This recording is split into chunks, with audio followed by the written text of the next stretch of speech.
აბა დილა მშვიდობისა ყველას, საქმიან 14 თებერვალს ვიქოქებით BMG-ის გუნდი თქვენთვის და ვიწყებთ საქმიან დილას. უკვე აკუმულირებული საპენსიო დანაზოგი დეპოზიტზეა განთავსებული.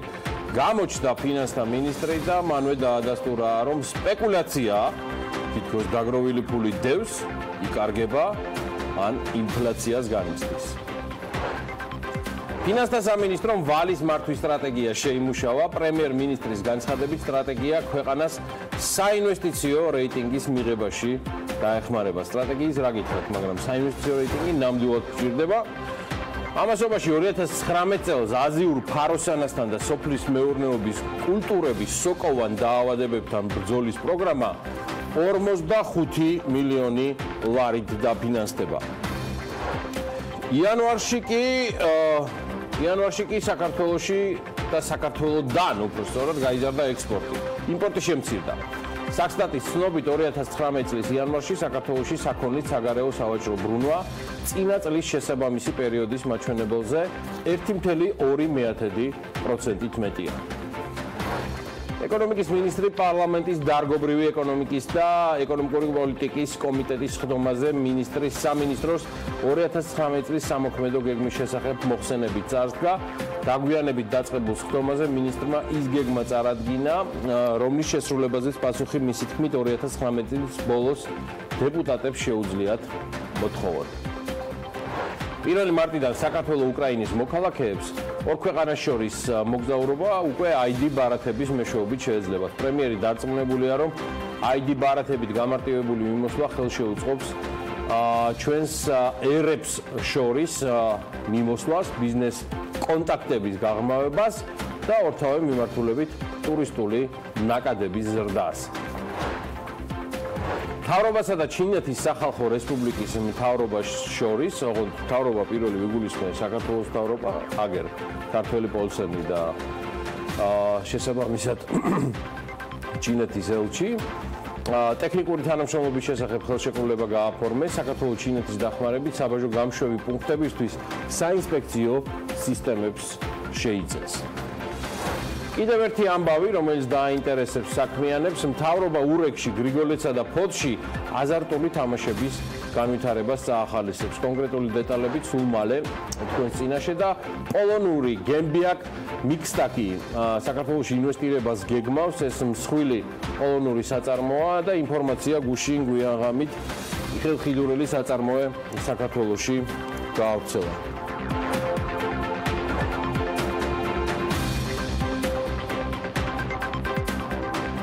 კაი გამარჯობა კიდევ ერთხელ ყველას. მე გიორგი ისაკაძე ვარ, ვისაც არ გახსოვართ და ყველას მოგესალმებით.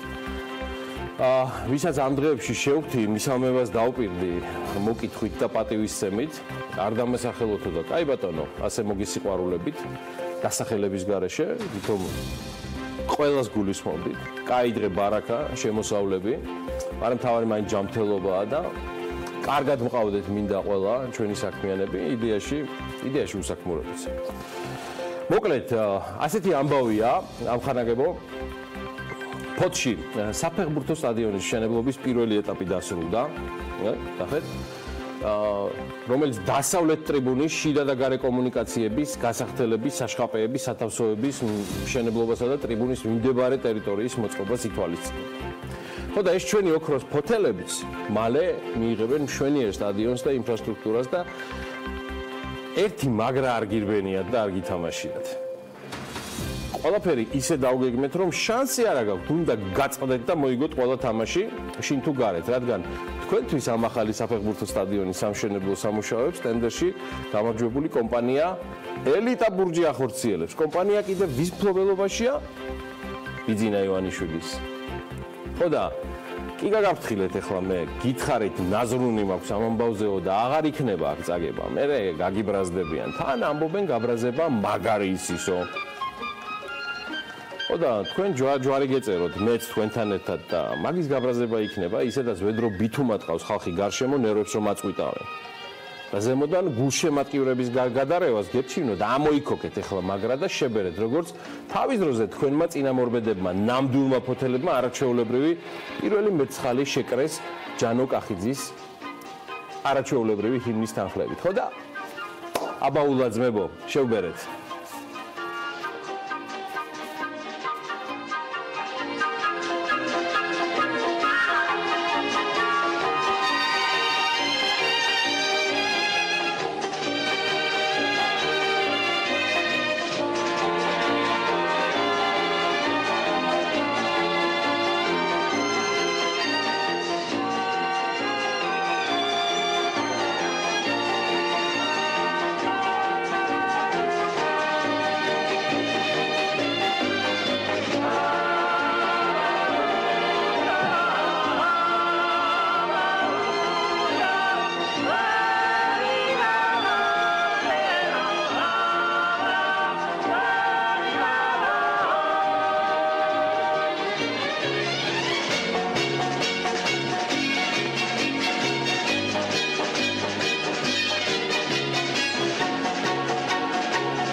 ვეშორდები პორტის და იდეაში პორტების თემას და მოდი გავაგრძელოთ ტვიტების თემით. აქ გასახარი ნაკლებია. მედია ცოტა ჯანოკახიძის არაჩვეულებრივი მასში შეგვიმსუბუქებს და დილიდან მოგვიყვანს მაგარ განწყობაზე. 2018 წელს 2017 წელთან შედარებით საქართველოში სატრანსპორტო დარგების მიერ გადაზიდული ტვირთების მოცულობა 400,000 ტონით შემცირდა და 4,100,000 ტონა შეადგინა. ბოლო 5 წელიწადში კი საქართველოში ტვირთბრუნვა ზოგადად არის 5,300,000 შემცირებული ტონით. ცხადია, შემცირებულია საზღვაო ნავსადგურებსა და საზღვაო ტერმინალებში გადამუშავებული ტვირთების მოცულობა. კერძოდ, წელს პორტებმა ჯამში 15,100,000 ტონა ტვირთი გადაამუშავეს. ეს 2017 წლის მაჩვენებელს 1,200,000 ჩამორჩება, ხოლო 2014 წლის მაჩვენებელს კი მთელი 5,200,000 ტონით. გასულ წელს გაიზარდა პორტებში გადამუშავებული კონტეინერების მოცულობა. ტეუს ერთეული თუ ზუსტად მახსოვს იყო 454,000-მდე, თუმცა ეს მაჩვენებელი 2014-ისას მაინც ჩამოუვარდება. ეს არის ეკონომიკის სამინისტროს ოფიციალური ინფორმაცია, რომლის მიხედვითაც გასულ წელს გადამუშავებული ტვირთების მოცულობა საქართველოს 4-ვე პორტსა და ნავსადგურში არის შემცირებული. მოკლედ, ამ სავალალო სტატისტიკის და ამ ციფრების რახარუხი რომ დავასრულოთ და შედარებით ესეთი მოკლე რეზუმირება გაგიკეთოთ, არის შემდეგი ამბავი. უარყოფითი ტრენდით არის დასრულებული კიდევ ერთი წელი. 2012 წლიდან ჩვენს დერეფანში სატვირთო გადაზიდვები 49,200,000-დან 41,100,000-მდე არის ჩამოსული. ეს არის კლება 8,100,000. ამასობაში 2019 წლის იანვარში საქართველოში საქონლის საგარეო სავაჭრო ბრუნვამ, რა თქმა უნდა, არადეკლარირებული ვაჭრობის გარეშე $826 მილიონ გადააჭარბა. რაც წინა წლის შესაბამისი პერიოდის მაჩვენებელზე, როგორც პროლოგში გითხარით, 1,2%-ით მეტია. აქედან ექსპორტი, ჩემო ბატონო, იყო 238,800,000, აქ მატება 7%-იანი გვაქვს, ცოტა მეტი 7,2%-იანი, ხოლო იმპორტი $588,000, ნაკლები კლება აქ არის 1,1%. უარყოფითმა სავაჭრო ბალანსმა 2019 წლის იანვარში $329,200,000 შეადგინა და საგარეო სავაჭრო ბრუნვის 42,2%. მოკლედ, ამ ყველაფრიდან დგება ქვეყნის შემოსავლებიც, დგება ანგარიშიც, რომლის განუყოფელი ნაწილი არის ასევე ჩვენი ვალები, ანუ ქვეყნის და რა გვმართებს ჩვენ, მე თქვენ, მოკლედ ჩვენ როგორც ქვეყანას იმერე წლის იანვარში საქართველოს სახელმწიფო ვალის მოცულობა იყო შემცირებული 76 მილიონი ლარით და მან შეადგინა 18 მილიარდ 400.000 ლარი. ეს არის ჩვენი ვალი. დოლარში გამოსახული საგარეო სახელმწიფო ვალი 33 მილიონით არის გაზრდილი, მაგრამ ლარის კურსის გამყარების გამო ლარში გამოსახული საგარეო სახელმწიფო ვალი არის 31 მილიონი დოლარით შემცირებული. მოკლედ იანვარში საშინაო სახელმწიფო ვალი 45 მილიონი ლარით შემცირდა. 31 იანვრის მდგომარეობით საგარეო სახელმწიფო ვალი 14.5 მილიარდი ლარით, ხოლო საშინაო სახელმწიფო ვალი თითქმის სახელმწიფო ვალი 3 მილიარდ 900 მილიონია. საქართველოს საგარეო სახელმწიფო ვალის 70% მოდის საერთაშორისო ორგანიზაციებსა. მათ შორის ყველაზე მეტი ვალი, აგერ აღნიშნულია, 4 მილიარდ 900 მილიონი ჩვენს ქვეყანას აქვს მსოფლიო ბანკის. ქვეყნების მიხედვით საქართველოს ყველაზე მეტი ვალი რჩება გერმანიის, ეს არის 862 მილიონი ლარი, შემდეგ მოდის იაპონია 572 მილიონი ლარით. საქართველოს სახელმწიფო ვალი მთლიანი შიდა პროდუქტის მიმართ დაახლოებით 44.5%-ია, დაახლოებით არა ესეა და ესეთი მონაცემებია მოკლედ. გუშინდელი მთავრობის ოდომის დაწყებამდე კი გავიგეთ, რომ ფინანსთა სამინისტრომ ეროვნული ბანკის ჩართულობით, საერთაშორისო სავალუტო ფონდის და მსოფლიო ბანკის სტრატეგიაზე დაყრდნობით სამწლიანი ვალის მართვის სტრატეგია შემუშავდა და სტრატეგია მოიცავს ასევე და ცხადია 2019-2021 წლებს. გადაუჭრებლად შეიძლება ითქვას ის დოკუმენტი, რომელმაც უნდა უზრუნველყოს ჩვენი კაპიტალის ბაზრის განვითარება მომავალ წლებში, ლარიზაციის ტემპების დაჩქარება, საქართველოს ეკონომიკის გაძლიერება, რომ ჩვენ ვიყოთ უფრო მდგრადი გარე შოკების მიმართ. მე ძალიან დიდი მოლოდინი მაქვს, რომ ამ სტრატეგიის რეალიზაცია საქართველოს ეკონომიკას გახდეს კიდევ უფრო კონკურენტუნარიანს და ამავე დროს რაც ძალიან მნიშვნელოვანია, დაგვეხმარება პერსპექტივაში იმისთვის, რომ საქართველოს მიიღოს საინვესტიციო რეიტინგი. მოგეხსენებათ, რომ ჩვენი ეკონომიკური პოლიტიკის განუყოფელი ნაწილი გახლავთ ის, რომ ჩვენ უნდა გავატაროთ ყველა რეფორმა იმისთვის, რომ საქართველოს მიიღოს საინვესტიციო რეიტინგი. ფინანსთა მინისტრმა კი სტრატეგიის სარგებლიანობის რამდენიმე მიზანზე გაამახვილა ყურადღება. ვალის მართვის განახლებულ სტრატეგიაში გათვალისწინებული იქნება ადგილობრივი ფასიანი ქაღალდების ბაზრის განვითარების შესაძლებლობები. მინისტრი ასევე ამბობს, რომ იმისთვის, რათა საქართველოს სახელმწიფო ვალი ნაკლებ რისკიანად იქნებოდეს, უნდა შეიცვალოს ვალის კომპოზიცია და მასში შიდა ვალის წილი გაიზარდოს. მთავრობის ფასიანის ქაღალდები განსაკუთრებით დიდ როლს თამაშობს ბაზრის განვითარებაზე და საბოლოო ჯამში ჩვენ უნდა რომ ზოგადად კაპიტალის ბაზარი განვითარდეს და მათ შორის კერძო ფასიანი ქაღალდი და ასე შემდეგ. მაგრამ ახლა თავთავობა დასწრეს ეტაპზე მაინც ერთ-ერთი ყველაზე დიდი გამომშვები იქნება. შესაბამისად, ესეც გვინდა რომ დავაინკორპორიროთ, ასე ვთქვათ, ამ კონცეფციაში. კიდევ ერთი ივანო მაჭავარიანმა რას თქვა, გახლავთ ის, რომ შიდა ვალის აღებისკენ უფრო მდგრადი და გაბედული ნაბიჯებით უნდა წავიდეთ. მოусმინოთ მას. ლარიზაცია პირობითად არის მნიშვნელოვანი, ზუსტად მაღალ სავალუტო რისკებს ისე უყურებენ, 60%-ზე მეტი თუ არის თქვენ ეს ვთქვათ პორტფელში უცხოურ ვალუტაში უკვე ეს ვთქვათ საკმაოდ რისკებად იყურებიან. შესაძლოა ჩვენ გვინდა რომ ნაბიჯების ნელ-ნელა ეს ნაწილი შევამციროთ. თუმცა აქ ხელათ უნდა ვიყოთ ესე ხელაღებით ვერ იტყვი რომ ყოველთვის შიდა ვალია უკეთესი, მანდაც თუნდაც გავივლით, იმიტომ რომ ეგრეთ წოდებული კრაუდინგ აუტის ეფექტი არ უნდა მოხდეს, ანუ ჩვენ ბაზარზე ეს ვთქვათ არ უნდა შევიდეთ და ეს ვთქვათ სხვა კერძო სექტორს თუ არ უნდა მოახდინოთ ეს ვთქვათ მათზე ნეგატიური ზეგავლენა, თუმცა მე მგონია რომ კაი ხანი ჯერ მაგიდან შორს ვარ მაგ ეფექტისგან, ამიტომ ლაგი ლარიზაციისკენ და ადგილობრივი ბაზარზე სესხლის ესე ვთქვათ აღებისკენ უფრო მდგრადი და გაბედული ნაბიჯებით წავალთ. თუმცა ერთის ვთქვა რომ ყველაფერი უნდა ადგილობრივად თავად რასაკვირველია ეს არ იქნება. ზუსტად როცა ნაზავი ეს არის აი სიტყვა mix pro ამბობ ხო ჯანსაღი ნაზავი, რომელიც დავთვლი და ვიტყვით აი ამ წელს ამ ეტაპზე ეს ჯობია ადგილზე მათ შორის მარტო ის არ არის თავარი რომ ადგილობრივი ბაზარი ლარშიგნიდან გამოშვება შეიძლება უცხოეთშიც BMG-ის გუნდის ნაზავი ვანო მაჭავარიანმა დეტალების გასაცნობად ფინანსთა სამინისტროში დაუხატიჟა, არც ამ მოწვევაზე ვიტყვით ვარ და დაგვეზარება ცხადია ამის გარკვევა, როგორც კი დოკუმენტს გავეცნობით შესაბამის ინფორმაციას BMG-ის მაყურებელს აუცილებლად მივაწვდით. იქამდე კვლავ პრემიერის გზავნილიდან შემიძლია გითხრათ, რომ მამუკა ბახტაძის მიზანია რეფორმების გატარებით საქართველოს საინვესტიციო რეიტინგი მიიღოს. ეს ძალიან მნიშვნელოვანი თემა არის. ამ ეტაპზე საქართველოს რეიტინგი Fitch-ის და Standard & Poor's-ის მიერ BB- დონეზეა შეფასებული.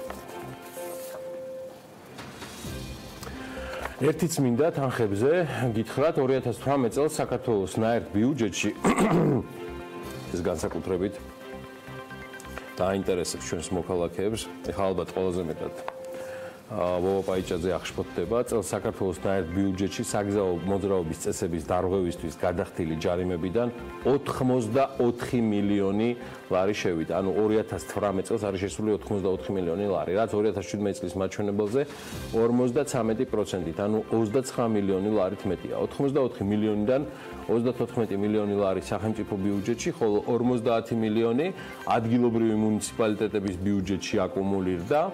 2010-12 წლებში საგზაო ჯარიმებიდან ბიუჯეტში საშუალოდ 33 მილიონი ლარი შედიოდა. 2013-2017 წლებში 55 მილიონი ლარი, 2018 წლის მაჩვენებელი და მისი 84 მილიონი ლარი არის სრულიად და რეკორდულად მაღალი. რეკორდულად კარგი წელი აღმოჩნდა სახელმწიფო ქონების ეროვნული სააგენტოს ანგარიშის მიხედვით მათი გეგმის შესრულების ნაწილით 2018 წელს უწყებამ პრივატიზების გეგმა 151%-ით შევასრულეთო, რაც შედეგად ბიუჯეტში 88,714,000 ლარი შევიდა. სახელმწიფო ქონების გაყიდვის მიზნით 2018 წელს სულ იყო 1350 აუქციონი გამოცხადებული და რაც შეეხება მსხვილ ობიექტებს, რომელიც სახელმწიფომ გაასხვისა, ამ ანგარიშის მიხედვით ეს ყველაფერი 2018 წელს მსხვილი პრივატიზების ნუსხაში შედიან. ნახეთ, ბალნეოლოგიური კურორტი ახტალა, რომელიც ჯამში გაიყიდა 3,760,000 ლარად და აქ მოსალოდნელი ინვესტიცია არის 12 მილიონი ლარი.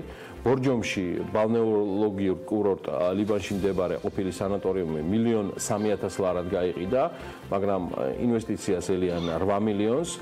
თბილისში ჭონქაძის 21-ში ეს არის ყოფილი თოიძის სახელობის სასწავლებელი, 12,505,000 ლარად გასხვისდა და ინვესტიციას 10 მილიონ ლარს ელიან. და თბილისში ახმეტელის მეტროს მიმდებარე არასასოფლო-სამეურნეო დანიშნულების მიწის ნაკვეთი და მასზე განთავსებული შენობები 14,80,000. თბილისში ასევე ოთარჭილაძის ქუჩაზე მიწის ნაკვეთი 3,800,000 ლარად გაიყიდა და მინიმუმ 10 მილიონის ინვესტირებას ელის სახელმწიფო. მესტიაში სეტის მოედანზე მდებარე ტერიტორია არის 1,108,500 ლარად გაყიდული, 300,000 იქნებაო ინვესტიციაო, თუმცა გაიყიდა მაგრამ ხელაფასად. მოკლედ, სახელმწიფო ბიუჯეტში პრივატიზების შედეგად ყველაზე მეტი, კერძოდ 105,947,000 ლარი 2015 წელს შევიდა. ესეც მინდა რომ ვიცოდეთ. ჯამში ქონების გაყიდვიდან 2012-18 წლებში 9 მილიარდ ლარზე მეტია მობილიზებული 572,483,000 ლარი. ეს არის მონაგარი აი ამ პერიოდში პრივატიზებიდან მიღებული შემოსავლების. ეხლა ცოტა კიდე სხვა თემისკენ წამოგიყვანთ, რაც დილიდან საღამოს ჩათვლით, მე მგონი ყველას გიყვართ. Taste Atlas.com-ი არის ავტორიტეტული ვები, რომელიც სოფლიოში საუკეთესო ყველის რეიტინგი გამოაქვეყნეს. ყველის, დიახ. მოკლედ, ტოპოცეულში 2 ქართული ყველია, მეგრული სულგუნი და სამცხე ჯავახური ტენილი. რეიტინგი ზოგგვერდის მკითხველებმა შეადგინეს ეს ამბავი და ონლაინ ხმის მიცემა ნებისმიერ მომხმარებელს შეეძლო. ხო და სასტუმრო სტამბას მერე აქაც ვიმარჯვეთ. ამ გზით მსოფლიოს მასშტაბით 400-ზე მეტი სხვადასხვა ტიპის ყველი, სხვადასხვა კატეგორიის მიხედვით არის შეფასებული და ირკვევა, რომ ქართულ ყველს სულ მეტი და მეტი პოპულარიზება სჭირდება. მეორე მხრივ ამ რეიტინგში მოხვედრა ქართული ყველის პოპულარიზებისკენ გადადგმული ცალსახად ნაბიჯია და ვებგვერდზე სულგუნის და ტენილის მოკლე აღწერილობებიც განთავსდა სულგუნზე, ასეთი რამ წერია: ცილინდრის ფორმის ქართული ყველი, რბილი, თუმცა ღრმა გემოთი და ნახევრად მაგარი ტექსტურით. ყველი ადვილად დნება და ხშირად გამოიყენება პიცის მომზადებისთვის, თუმცა შეგვიძლია დავუმატოთ სალათებს ამ პასტას. ეს მაინც ეთყობა იტალიელი რედაქტორის ნახელავი იყო, საბოლოო რედაქცია ამ შემთხვევაში ალბათ ამ გზავნილისა. რაც შეეხება ტენილთან დაკავშირებით, ეს ასე წერია, რომ ის არის უნიკალური ქართული ყველი, რომელიც სამცხე-ჯავახეთის და ქვემო ქართლის რეგიონებში მზადდება. მისი ფორმა და ვიზუალი გამორჩეულია, მომზადების პროცესი კი საკმაოდ რთული და ამიტომ როგორც წესი ტენილთან დაკავშირებით დღესასწაულებზე ამზადებენ ხოლმე. ასეთი ამბავი არის ჩვენს ყოველთან დაკავშირებით. კიდევ ერთი ამბავი, ქართული ნატურალური წვენების ახალი ბრენდი, ალალი, ექსპორტზე რამდენიმე ქვეყანაში გავა. BMG-ს კომპანია აჩინებულის დამფუძნებელმა გოჩა ღვინეფაძემ განუცხადა, რომელიც ალალის ბრენდის წარმოებელია, მისი განმარტებით ამ ეტაპზე მოლაპარაკებებს მსხვილ სადისტრიბუციო კომპანიასთან აწარმოებენ, რომელიც ქართულ ნატურალურ წვენებს რამდენიმე ქვეყანაში გაიტანს. მოკლედ, აი ასეთია ალალის ამბები. ალალს წარმატებას და ბარაქას უსურვებ, ანუ აჩინებულს, თავად კომპანიას, რომელიც აი ამ ბრენდის არაჩვეულებრივ პროდუქციას აწარმოებს. თქვენ კი ბევრ ალალ და დაუყადრებელ შემოსავლებს ხო და ეხა შევბერეთ დანარჩენიც. არ გვაქვს ამის ფუფუნება. სოფლის მეურნეობაში თეორიულადაც კი რა მიმართულებით შედის, ყველა დაფინანსება შევძლოთ. ეს ეკონომიკურად მიუღებელი და გაუაზრებელი იქნება. პრემიერ-მინისტრმა მამუკა ბახტაძემ გუშინ მთავრობის სხდომის დაწყებამდე გააკეთა და განმარტა, რომ მნიშვნელოვანია, რომ სოფლის მეურნეობაში გქონდეს სწორი აქცენტები და ასევე სწორი ფოკუსი. ეკონომიკის სამინისტროს მიერ პარლამენტში წარდგენილი კანონპროექტის მიხედვით მთავრობა გრიგოლეთში, ურექსა და ფოთში აზარტული თამაშების ხელშეწყობას აპირებს. ძალიან საინტერესო დეტალები სულ მალე დაგიბრუნდებით და ათონელის ქუჩაზე მდებარე საპრეზიდენტო რეზიდენციის სარემონტო სამუშაოებისთვის გაწერილი არის 2,5 მილიონი ლარი. რაც შესაბამისი უწყებების განმარტებით არასაკმარისია. არ ვიცი რა არის საკმარისი და რა არა, მაგრამ სრულად არასაკმარისი რო არის ის მომზადების დონე. არ ვიცი რა დავარქვა. ყველა ვარიანტში ვიცოდით, რომ ვირჩევდით პრეზიდენტს. ეს პრეზიდენცია უნდა ყოფილიყო ფორმაში მთელი ამ წლების განმავლობაში, ვიდრე ის პრეზიდენტმა მარგველაშვილმა დააიგნორა. ეხლა კიდევ ზემოდან ვახარჯავთ დაახლოებით $1 მილიონ, ცოტა მეც. და ეს მაინც ცოტაო და უკმაყოფილოა სხვადასხვა უწყებებში. არ ვიცი. კარგი, გამიგზელდა ძალიან და აზიურ ფაროსანასთან დაკავშირებით აპირებს, რომ გახსნას თავისი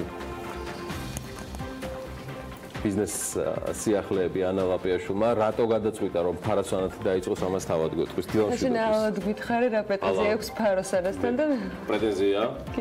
რომ არსებობენ. რომ გაჩნდა, რომ მუტირება განიცადეს, რომ ამოგვაგდეს.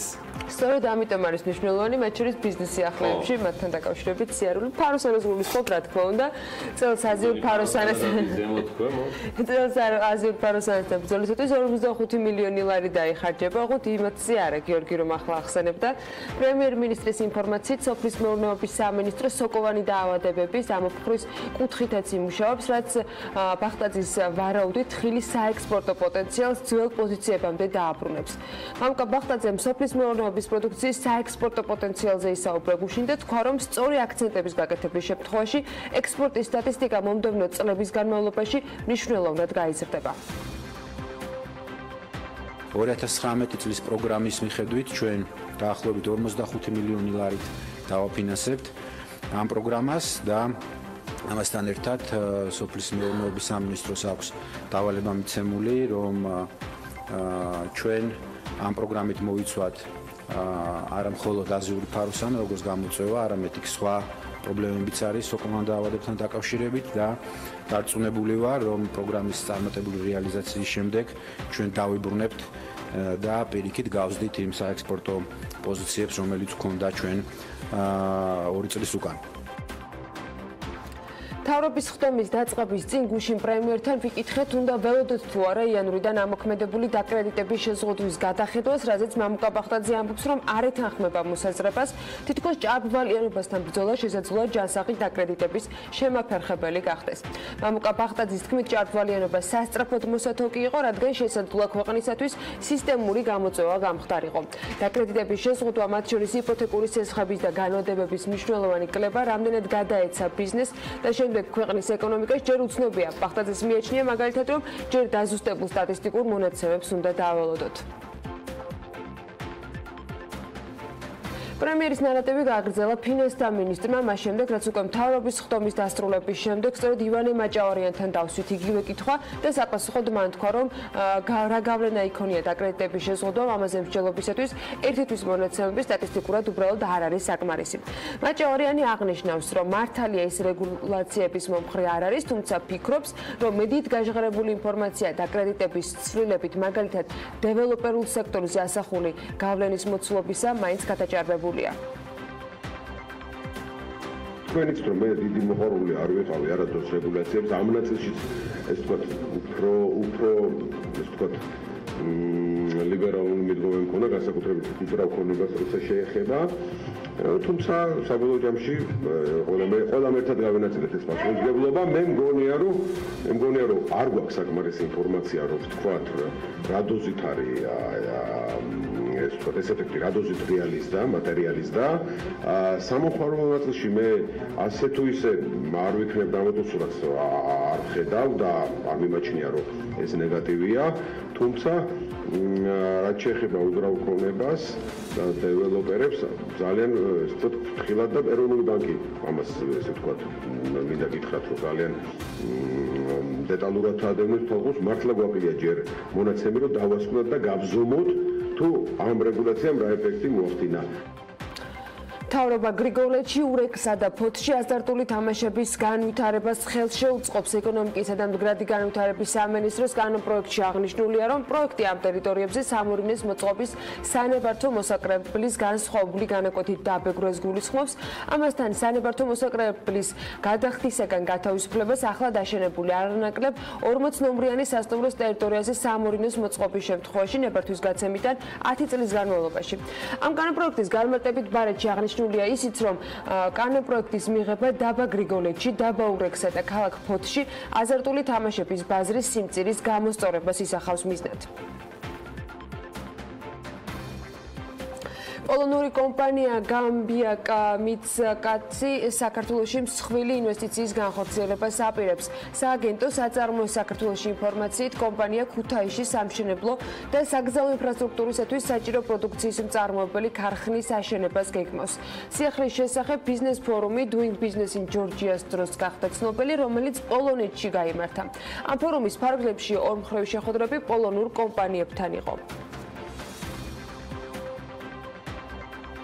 როდის აშენდება ამასობაში საქართველოში ეკონომიკის სამინისტროს ყოფილი შენობის ადგილა სასტუმრო, კონკრეტული თარიღი ჯერ უცნობი რჩება. ჰუალინგ ჯგუფს საინვესტიციო ვალდებულების მიხედვით ეკონომიკის სამინისტროს ყოფილი შენობის ტერიტორიაზე არანაკლებ 100 ნომრიანი სასტუმროს მშენებლობის ვალდებულება 2019 წლის 21 აპრილამდე აქვს. ამის შემდეგ კომპანია უკვე ყოველ ვადაგადაცილებულ დღეზე 500 ლარით დაჯარიმდება. ჰუალინგ ჯგუფს ვალდებულების შესასრულებლად დაახლოებით 2 თვე რჩება. იმის გასარკვევად, რატომ არ გასცეს კომპანიაზე ამ დრომდე მშენებლობის ნებართვა, მერის არქიტექტურის სამსახურთან მოხდა ინფორმაციის გადამოწმება ინტერპრეს ნიუსის მხრიდან და უწყებაში მათთან განმარტეს, რომ კულტურული მემკვიდრეობის საბჭომ მშენებლობის პროექტის ესკიზი არ დაამტკიცა, ამიტომ ჯერ საუბარი არაა სამშენებლო ნებართვასთან დაკავშირებით. თბილისის მუნიციპალიტეტის არქიტექტურის სამსახურის ესკიზის დამტკიცების შესახებ უარყოფით გადაწყვეტილებაში რეკომენდაციის სახით კი აღნიშნულია, რომ სასურველია შენარჩუნდეს არსებული შენობის ძირითადი პარამეტრები. ახალი შენობა კი არ უნდა ასცდეს არსებულ კონტურებს და სიმაღლეს. ჰუალინგ ჯგუფში კი ამასთან დაკავშირებით ამბობენ, რომ მათ ეს დასკვნა არ გაუსაჩივრებიათ. კომპანიაში ამჟამად პროექტზე მუშაობენ, თუმცა სამუშაოს დაწყების ვადას და პროექტის სხვა დეტალებს ღიად ვერ აკონკრეტებენ. სახელმწიფო დაცვის სპეციალური სამსახურის ხელმძღვანელი ანზორ ჩუბირიძის ინფორმაციით ათონელის ქუჩაზე მდებარე საპრეზიდენტო რეზიდენციის სარემონტო სამუშაოებისათვის 2,5 მილიონი ლარია გაწერილი, თუმცა ის აღნიშნავს, რომ თანხა საკმარისი არ იქნება. კითხვაზე რაოდენობით მცირდება საბიუჯეტო თანხები პრეზიდენტის ადმინისტრაციის ავლაბრის სასახლიდან ათონელზე მდებარე რეზიდენციაში გადასვლის შედეგად, ჩუბირიძე განმარტავს, რომ ამაზე პასუხის გაცემა გარკვეული დროის შემდეგ გახდება შესაძლებელი, როდესაც ათონელზე მდებარე შენობის შენახვის ხარჯი გამოჩნდება. ნავთობისა და გაზის კორპორაციას კი ახალი გენერალური დირექტორი ჰყავს თანამდებობაზე გივი ბახტაძე დაენიშნა, რომელიც აქამდე გენდირექტორის მოადგილე იყო. ბახტაძე პოსტზე დავით თვალაბეიშვილის შემცვლელია, რომელიც გასული წლის ოქტომბერში საქართველოს სახელმწიფო ელექტროსისტემის მმართველთა საბჭოს თავმჯდომარის თანამდებობაზე გადავიდა. სამხრეთის გაზის დერეფანში წელს 900 მილიონი დოლარის ინვესტირება იგეგმება, ამასთან დაკავშირებით სოკარმა განაცხადა. ინვესტიციას სამხრეთის გაზის დერეფნის კონსორციუმი შესაბამის მონაკვეთებს მოახმარს. ტრენდი წერს, რომ 2018 წლის მონაცემებით ამ მეგაპროექტში 9 მილიარდ 600 მილიონი დოლარია ჩადებული. მათ შორის მხოლოდ 2018 წელს დაახლოებით 1 მილიარდი დაიხარჯა. არანაგავს აყრელს მოწოდებით თერჯოლის მუნიციპალიტეტის სოფლების მოსახლეობამ იმერეთის სამხარეო ადმინისტრაციასთან მორიგი აქცია გამართა და მერიის შენობის პარალიზება მოხდა. ჭოგნარის და გოდონგის მცხოვრებლები მათ მიმდებარედ ნაგავს აყრელის მშენებლობას აპროტესტებენ და აცხადებენ, რომ ამ ფორმით ცდილობენ ისინი ყურადღების მიქცევას. ადგილობრივები აღნიშნავენ, რომ ბოლო აქციის შემდეგ მთავრობისაგან ისინი პასუხს ელოდებიან, თუმცა ჯერჯერობით ეს პასუხი არ მიუღიათ.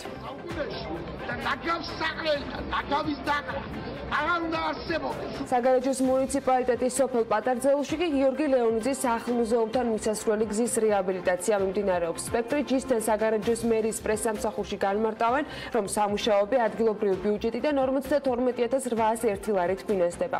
რეაბილიტაციას ტენდერში გამარჯვებული კომპანია კავკას ავტომაგისტრალი ასრულებს. სამუშაოები სავარაუდოდ თვე ნახევარში უნდა დასრულდეს.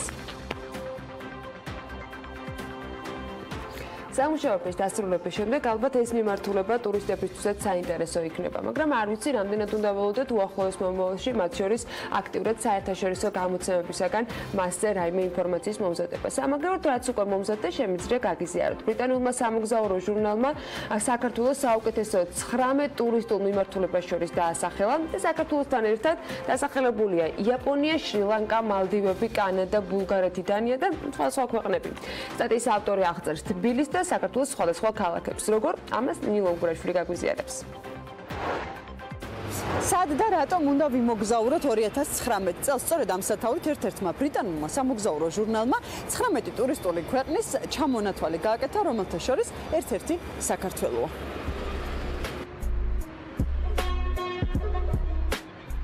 ჟურნალმა სამოგზაურო ქვეყნები მათი საიუბილეო დღესასწაულებითა და საინტერესო ღონისძიებების მიხედვით შეარჩია. სიაში როგორც ახალი, ასევე ჯერ კიდევ აუთვისებელი ტურისტული მიმართულებები შეიტანა. სტატიის ავტორი ბეთანი სილკოქსი წერს, რომ საქართველოში მოგზაურობა ნებისმიერ დროს კარგია, მაგრამ 2019 განსაკუთრებით მიმზიდველი. ბრიტანელი ჟურნალისტი საერთაშორისო ტურისტების მოზიდვას საქართველოში სხვადასხვა ღონისძიებებით ცდილობს. ეს არის იმ სანახაობრივ ღონისძიებებს შორის თბილისის მოდის კვირეული, ერთი არის ასეთი შავი ზღვის ჯაზ ფესტივალი და ფორმულა 1 კლასიკური ავტომობილების რალი, რომელიც ბათუმიდან ბაქოს მიმართულებით გაიმართება.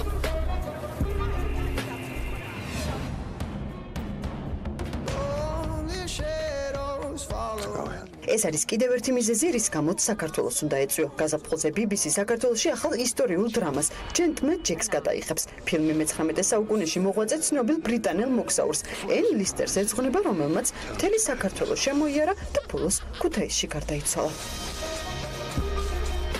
2019 წელს ტურისტულად ყველაზე მიმზიდველ ქვეყნებს შორის საქართველოსთან ერთად იმ 18 ქვეყნის ჩამონათვალი კი ასე გამოიყურება.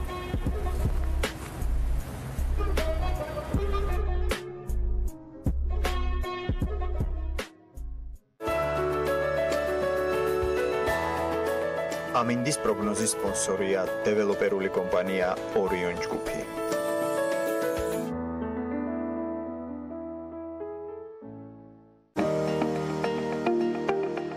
ამინდის პროგნოზის სპონსორია სადაზღვევო კომპანია უნისონი.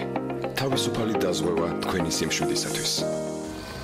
ვიტყოდეთ თუ საქართველოში მოგზაურობა უკვე დღის გადაწყვეტეს ზოგიერთება, როგორ ამინც დავახვედრებთ, ინფორმირებულები რო ვიყოთ, ამიტომ ახლა მოусმინოთ გარემოს ეროვნული სააგენტოს მიერ მოწოდებულ ინფორმაციას. ამიტომ კი ასეთი გამოიქნება. ამიერკავკასიის ჩრდილოეთიდან მოქმედი ცივი ჰაერის მასების მცირე ნაწილს და სამხრეთიდან მოქმედი შედარებით თბილი ჰაერის მასების ურთიერთქმედებას ველოდებით საქართველოში. რო გამოშვებით ღრუბლიანობა მოიმატებს, უმეტესად უნალიქოთ ჩაევრის დღე და იქროლებს ცვალებადი მიმართულების ქარი. სოხუმში 14 გრადუსი იქნება, ისევე როგორც ბათუმში და უმეტესად უნალიქოთ ჩაევრის დღე. ქობულეთში 15 გრადუსს მიაღწევს ტემპერატურა და ქუთაისში 16 გრადუსი იქნება. ზუგდიდში 15 გრადუსი დაფიქსირდება. უმეტესად უნალიქოთ დღე არის მოსალოდნელი ანაკლიაში და აქ 14 გრადუსი დაფიქსირდება. ოზურგეთში უმეტესად უნალიქოთ ჩაევრის დღე და ჰაერის მაქსიმალური ტემპერატურა 15 გრადუსია მოსალოდნელი. ონში 13 გრადუსი დაფიქსირდება, 14 გრადუსი იქნება ცხინვალში, მარნეულში, რუსთავში და ახალციხეში 13 გრადუსს მიაღწევს ტემპერატურული მაჩვენებელი. ბორჯომში 13 გრადუსი დაფიქსირდება, ბაკურიაში ჰაერი მხოლოდ 8 გრადუსამდე გათბება. ახალქალაქში 7 გრადუსია მოსალოდნელი, სტეფანწმინდაში კი 5 გრადუსი იქნება დღის განმავლობაში მაქსიმალური ტემპერატურა. თელავში უნალიქოთ ჩაევრის დღე და 14 გრადუსი იქნება, თბილისში კი დრო გამოშვებით ღრუბლიანობა მოიმატებს, უმეტესად უნალიქოთ დღეს ველოდებით, იქროლებს ცვალებადი მიმართულების ქარი და ჰაერის მაქსიმალური ტემპერატურა 12 გრადუსია მოსალოდნელი.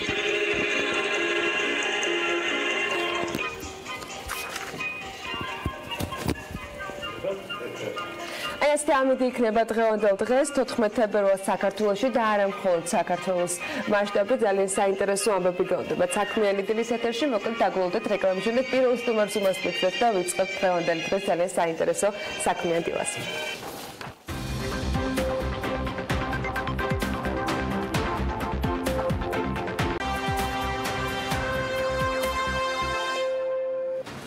ეს 16 წელს დაწყებული მიწის რეგისტრაციის რეფორმის შუალედური ანგარიშის მიხედვით გამარტივებული პროცედურებით საქართველოს 610,000-ზე მეტი მოქალაქის მიწის რეგისტრაციასთან დაკავშირებით განაცხადი დარეგისტრირებულია.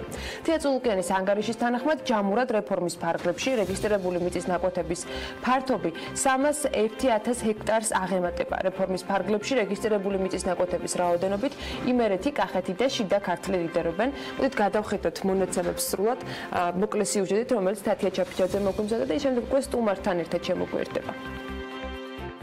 მიწის რეფორმის ფარგლებში წარმატებით დასრულებული სარეგისტრაციო განაცხადების რაოდენობა 612,700-ზე მეტია. რეფორმის ფარგლებში რეგისტრირებული მიწის ნაკვეთების ფართობი კი 300,000 ჰექტარს ცდება. საჯარო რეესტრის ეროვნული სააგენტოს ოფიციალურ ვებგვერდზე გამოქვეყნებული მონაცემების მიხედვით, სხვადასხვა უწყებებში დოკუმენტების მოძიება 56,400-ზე მეტ მიწის ნაკვეთზე მიმდინარეობს. 27,200-მდე განაცხადი კი მუნიციპალიტეტების მერიებთან არსებული საკუთრების აღიარების კომისიების წარმოებაშია. რეფორმის ფარგლებში ყველაზე მეტი მიწის ნაკვეთი იმერეთში, კახეთსა და შიდა ქართლში დარეგისტრირდა. მთლიანი რაოდენობის 5,9%-ით პირველ ადგილს საჩხერე, 5,4%-ით ზესტაფონი, 5%-ით კი ჭიათურა იკავებს. თბილისში რეგისტრირებული მიწების რაოდენობა 8,300-ზე მეტია, რაც საერთო რაოდენობის 1,4%-ს უდრის. ბოლო სამეულს აქტიურობის თვალსაზრისით კვლავ თეთრი წყარო, ვანი და ცაგერი იკავებს. სამივე რაიონში მაჩვენებელი 0,9%-ის ფარგლებში მერყეობს. მიწების რეგისტრაცია 2016 წლის 1 აგვისტოდან დაიწყო და მისი დასრულების თარიღი რამდენჯერმე შეიცვალა.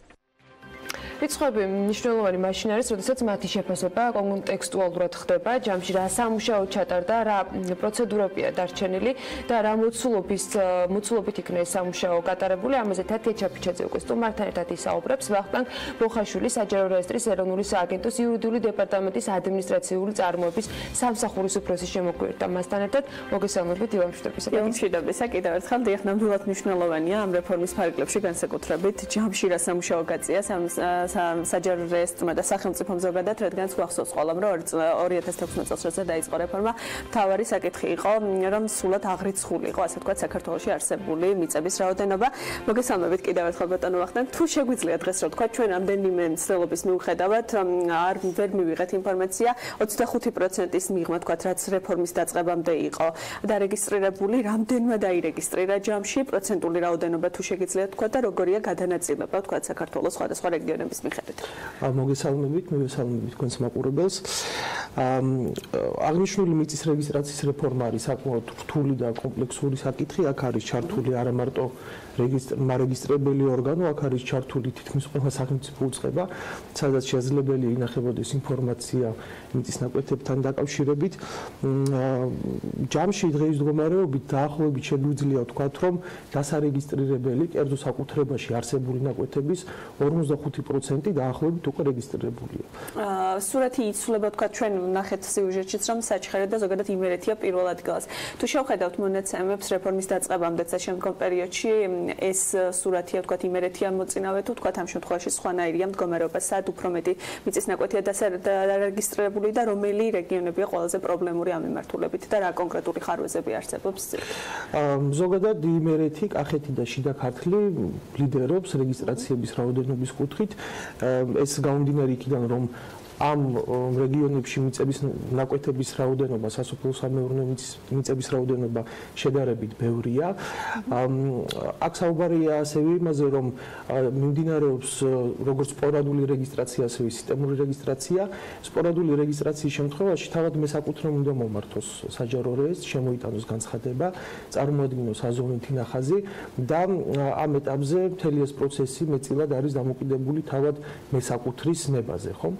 რამდენად მიუხედავად იმისა, რომ დიდი ხანია რეფორმა დაიწყო, რამდენჯერმე გადავადდა, თქვა იყო განცხადებები, რამდენად არიან ინფორმირებული, ან რა უშლით ხელს ადამიანებს იმაში, რომ მახსოვს ყოველს რომ 2 წელი იყო ისვა და რომ სრულად უნდა აღრიცხულიყო, მაგრამ ვერ მოხერხდა გადავადდა და დღესაც 45%-ია ჯამურად. ანუ ეს არ არის ის შედეგი, რაც უნდა ყოფილიყო და რასაც ალბათ ელოდებოდით თქვენც და სახელმწიფო. რა უნდა გაკეთდეს იმისთვის? ეს არ არის დაბალი მაჩვენებელი, პირველ რიგში ამის აღნიშვნა მინდა. 2016 წელს, როდესაც დაიწყო ეს პროცესი, რა თქმა უნდა არავის არ ქონდა იმის წარმოდგენა, რომ სრულად მოხდებოდა მთელი საქართველოს მიწის ნაკვეთების რეგისტრაცია. ეს საკმაოდ ხანძრული პროცესია და ამ 3 წლის განმავლობაში ამის დასრულება ბუნებრივია შეუძლებელია. ამის თქმა ზუსტად არ შეიძლება. აი გათვლებით როგორ არის თქვა, რამდენი რა პერიოდი შეიძლება იყოს? არის სხვადასხვა ტიპის კვლევები ამ კუთხით, არსებობს სისტემური რეგისტრაციის კონცეფცია, რომელიც ითვალისწინებს, რომ თავად სახელმწიფომ ეტაპობრივად განახორციელოს სხვადასხვა რეგიონების, მუნიციპალიტეტების და დასახლებების მიხედვით რეგისტრაცია. არის სხვა ტიპის კონცეფცია, რომ ნაწილობრივ გაგრძელდეს სისტემური რეგისტრაცია და ნაწილობრივ სპორადული რეგისტრაცია და ამის მიხედვით ბუნებრივია ეს სხვადასხვა წელი შეიძლება იყოს სამწუხაროდ. აი თქვენ ახსენებთ სახელმწიფო სადაც სრულად აღრიცხავს და 12 პუნქტი იყო ასეთი, რომელიც აიღო თავის თავზე პირველ ეტაპზე და ბოლო ინფორმაციით, რომელიც თქვენგან გამოვითხოვე ჯერ კიდე გასული წლის ზაფხულში, ითქვა, რომ 1 იანვრამდე უნდა დასრულებულიყო 12 პუნქტში რეგისტრაციის პროცესი. წლის ბოლოს, როცა ასევე შევაჯამეთ ეს ინფორმაცია, გითხრეს, რომ 8 იყო დასრულებული და 4 კიდევ დასამთავრებელი. დღესდღეობით რამდენია დასრულებული და ეს რატომ ვერ მოესწრო, რადგანაც ეს უადა იყო ზუსტად 2018 წლის ბოლომდე 12 რეგიონის აღრიცხვა. რა პრობლემები არსებობს, ასე ვთქვათ, სად არის მთავარი სირთულე? აქ საუბარია იმაზე, რომ პილოტური სისტემური რეგისტრაციისთვის შერჩეული არის 12 არეალი. დღეის მდგომარეობით ყველა 12 არეალზე აზონითის სამუშაოები დასრულებულია. სულ არის აგეგმილი 40,000-მდე მიწის ნაკვეთი, 40,000-ზე მეტი მიწის ნაკვეთია. აქედან რეგისტრაცია უკვე დასრულებულია 16,000 მიწის ნაკვეთზე, 5,000 ნაკვეთი არის გადაგზავნილი მუნიციპალიტეტებში. ეს არის საკმაოდ მასშტაბური პროცესი, საკმაოდ შრომატევადი და თქვენ იცით, რომ ამ კანონის მოქმედება გაგრძელდა 2019 წლის 1 ივლისამდე და ბუნებრივია მთელი ეს პროცესი ამ 12 არეალში დასრულდება ამ წლის ივლისში. როგორია ასევე მინდა გკითხოთ სასამართლო დავების თემაზე ერთ-ერთი მთავარი დადებითი მხარე ასევე რეფორმის სახელდებოდა ეს, რომ მოიკლებდა საჯარო არასამთავრობო ორგანიზაციები საუბრობენ პირიქით, რომ არათუ მოიკლო, არამედ იმ გადაცდომების გამო, რაც პირველ ეტაპზე თქვათ უშუალოდ ამზომნელ კომპანიებს ჰქონდათ, თქვათ არასწორად ხდებოდა კონკრეტული მიწის ნაკვეთების აღრიცხვა, კვეთ და საკუთრებების ხაზები, თქვათ ერთმანეთს და მე ამას პრობლემები მოყვა. რა ინფორმაცია გაქვთ, რამდენით შემცირდა ან გაიზარდა მიმართვიანობა სასამართლოებში ამ საკითხზე? ამ ეტაპზე ნამდვილად ვერ ვიტყვით, რომ სასამართლო დავების რაოდენობა იმატა, ეს ასე არ არის. პირველ რიგში მინდა აღნიშნო, რაც იყო თქვათ, შემცირების დინამიკა იკვეთება აშკარად და გეტყვით რატომ. აქ არ მიმდინარეობს დაჩქარებული რეგისტრაცია, აქ არ არის რეგისტრაციის ესეთი ტიპი, როდესაც 4 დღეში სრულდება მთელი პროცესი, ხომ? როდესაც ჩვენ საუბრობთ მიწის ნაკვეთის რეგისტრაციაზე აქ მნიშვნელოვანია, რომ განცხადებელმა მეზობლის მიწის ნაკვეთი არ მოიცვას თავისი ნახაზით, ხომ? ამ დროს ერთვება მუნიციპალიტეტი. რეგისტრატორი უგზავნის ინფორმაციას აზონით ნახაზზე დოკუმენტაციას მუნიციპალიტეტს. მუნიციპალიტეტის წარმოადგენელი ადგილზე გასულით მეზობლების გამოკითხვით ადასტურებს, ნამდვილად აქ გამოიყო თუ არა ამ პირს ეს მიწის ნაკვეთი.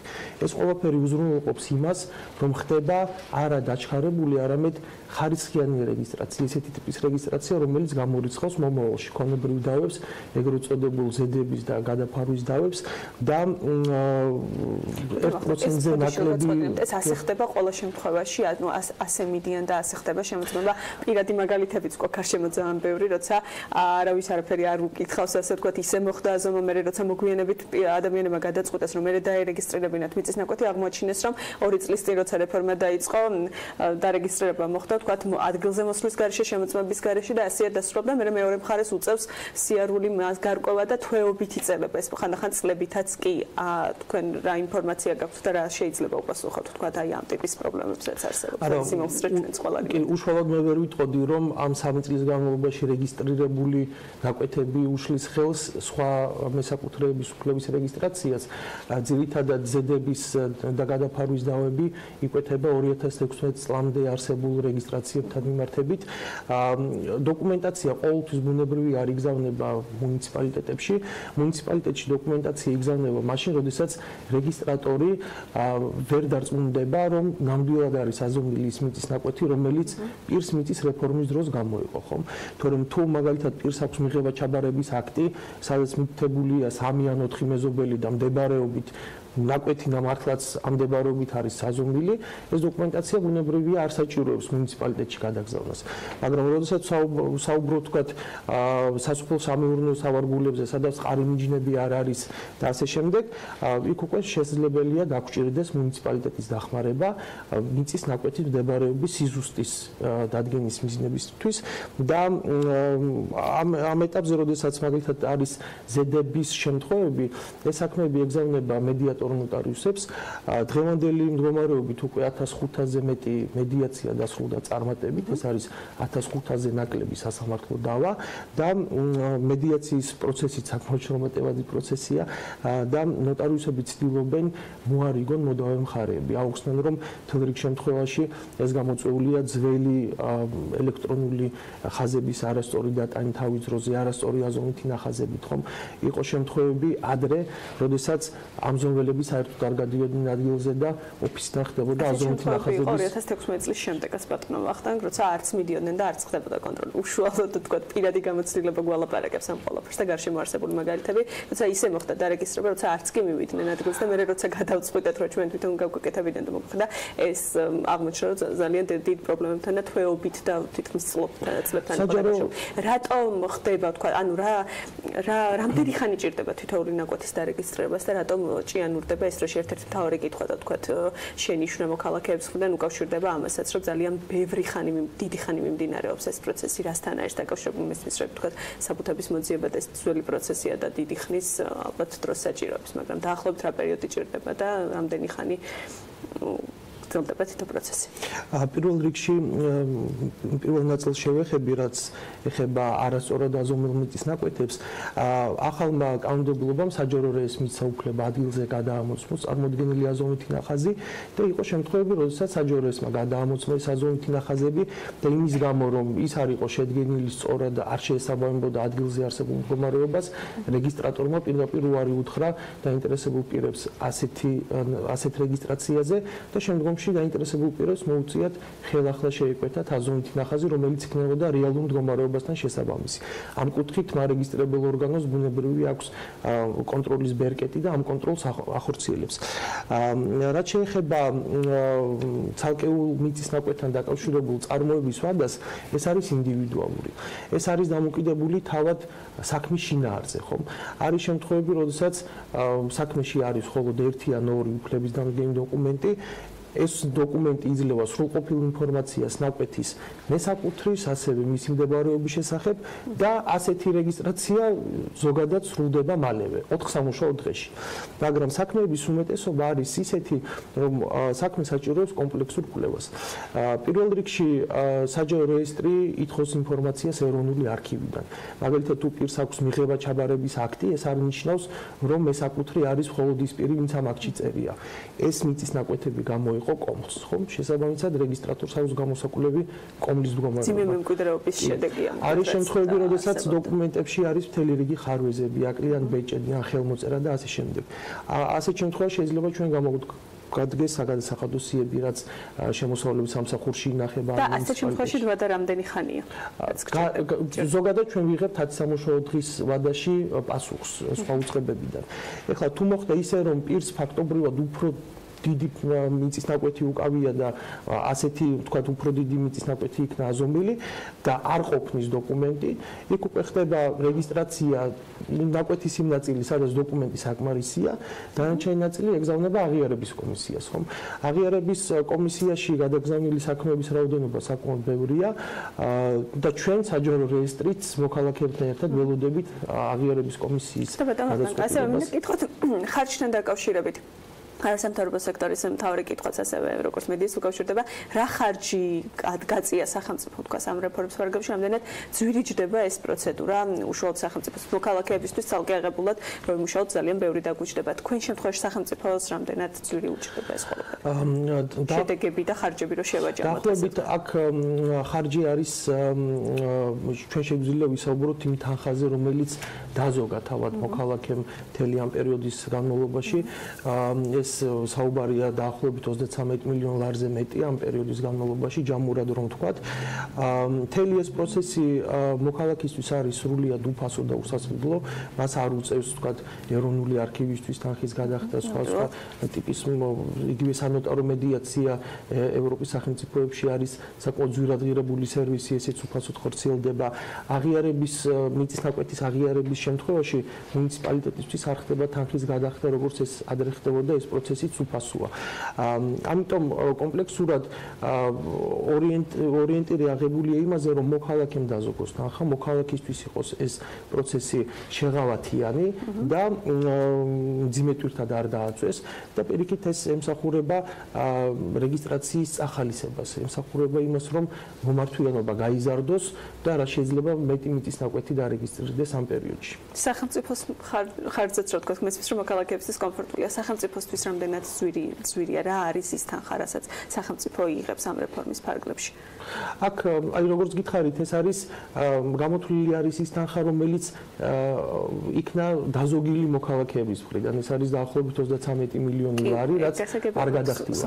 ეხლა რაც შეეხება თქვათ იგივე ჩვეულებრივ მუშაობს, ხომ ყველა უწყება თავი თანამშრომლებთან, აქ არის სახელმწიფო ხარჯი, საოფისე ხარჯი და ასე შემდეგ. ანუ ეს ხარჯი ისედაც არსებობდა მანამდეც და მის გარეშეც. კარგი, ძალიან დიდი მადლობა. იმედია რეფორმა წარმატებულად დასრულდება. შესაძლოა კიდევ გადავადდეს კიდევაც იმ რიცხვებიდან გამომდინარე, რაც თქვით 45%, რადგან სახელმწიფოს ორიენტირია, რომ მოქალაქეების ხარჯი იყოს ნაკლები, შეიძლება ვივარაუდოთ, რომ ეს პროცედურა კიდევ გაგრძელდეს, მაგრამ იმედია მოქალაქეები უფრო მეტი აქტიურობით მოგმართავენ და უფრო მეტი მიწის ნაკვეთი დარეგისტრირდება. ვახტანგ ბოხაშვილი, საჯარო რეესტრის ეროვნული სააგენტოს იურიდიული დეპარტამენტის ადმინისტრაციული წარმოების სამსახურებს სტუმრობდა საქმიანი დილის დღევანდელ ეთერში. მადლობა თათიას, ბატონ ვახტანგთან საუბრისათვის და იმ ინფორმაციისთვის, რომელიც ამ ბლოგში შევეცათ, რომ მაქსიმალურად მოგუწოდებინათ თქვენთვის. კიდევ ძალიან ბევრი საინტერესო გელოდებათ სულ რამდენიმე წუთში რეკლამის შემდეგ.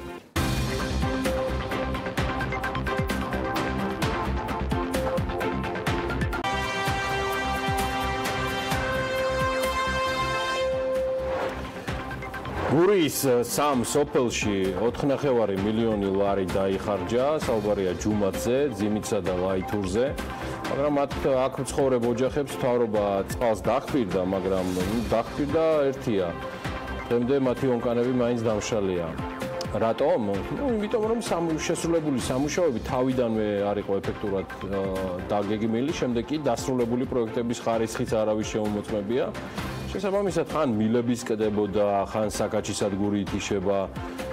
ხანაც რეზერვუარის კედელი ვერ აკმაყოფილებდა მოთხოვნას. ინფორმაციას პორტალი iFakti ავრცელებს, ჩვენ მივყვებით ამ თემას კოლეგებთან და თემის სხვა მონაწილეებთან ერთად.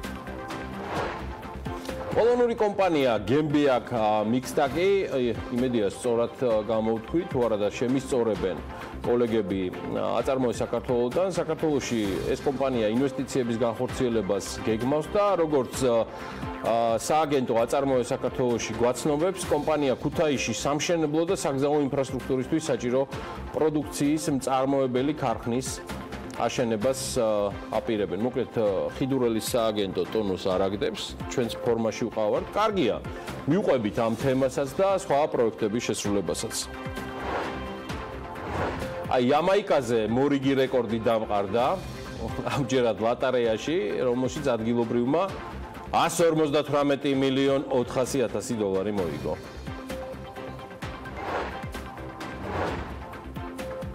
დავხედე ბილეთს, ტუალეტში გავიქეცი და სარკეში ვყვიროდი რომ გავიმარჯვე. მას შემდეგ გული 3 დღე მტკიოდა. პატარა ბიზნესი მაქვს, რომელიც მინდა რომ დიდი გახდეს და ასევე მინდა რომ დიდი სახლი ვიყიდო, ძალიან მომწონს რომ ფული მაქვს, თქვა გამარჯვებულმა.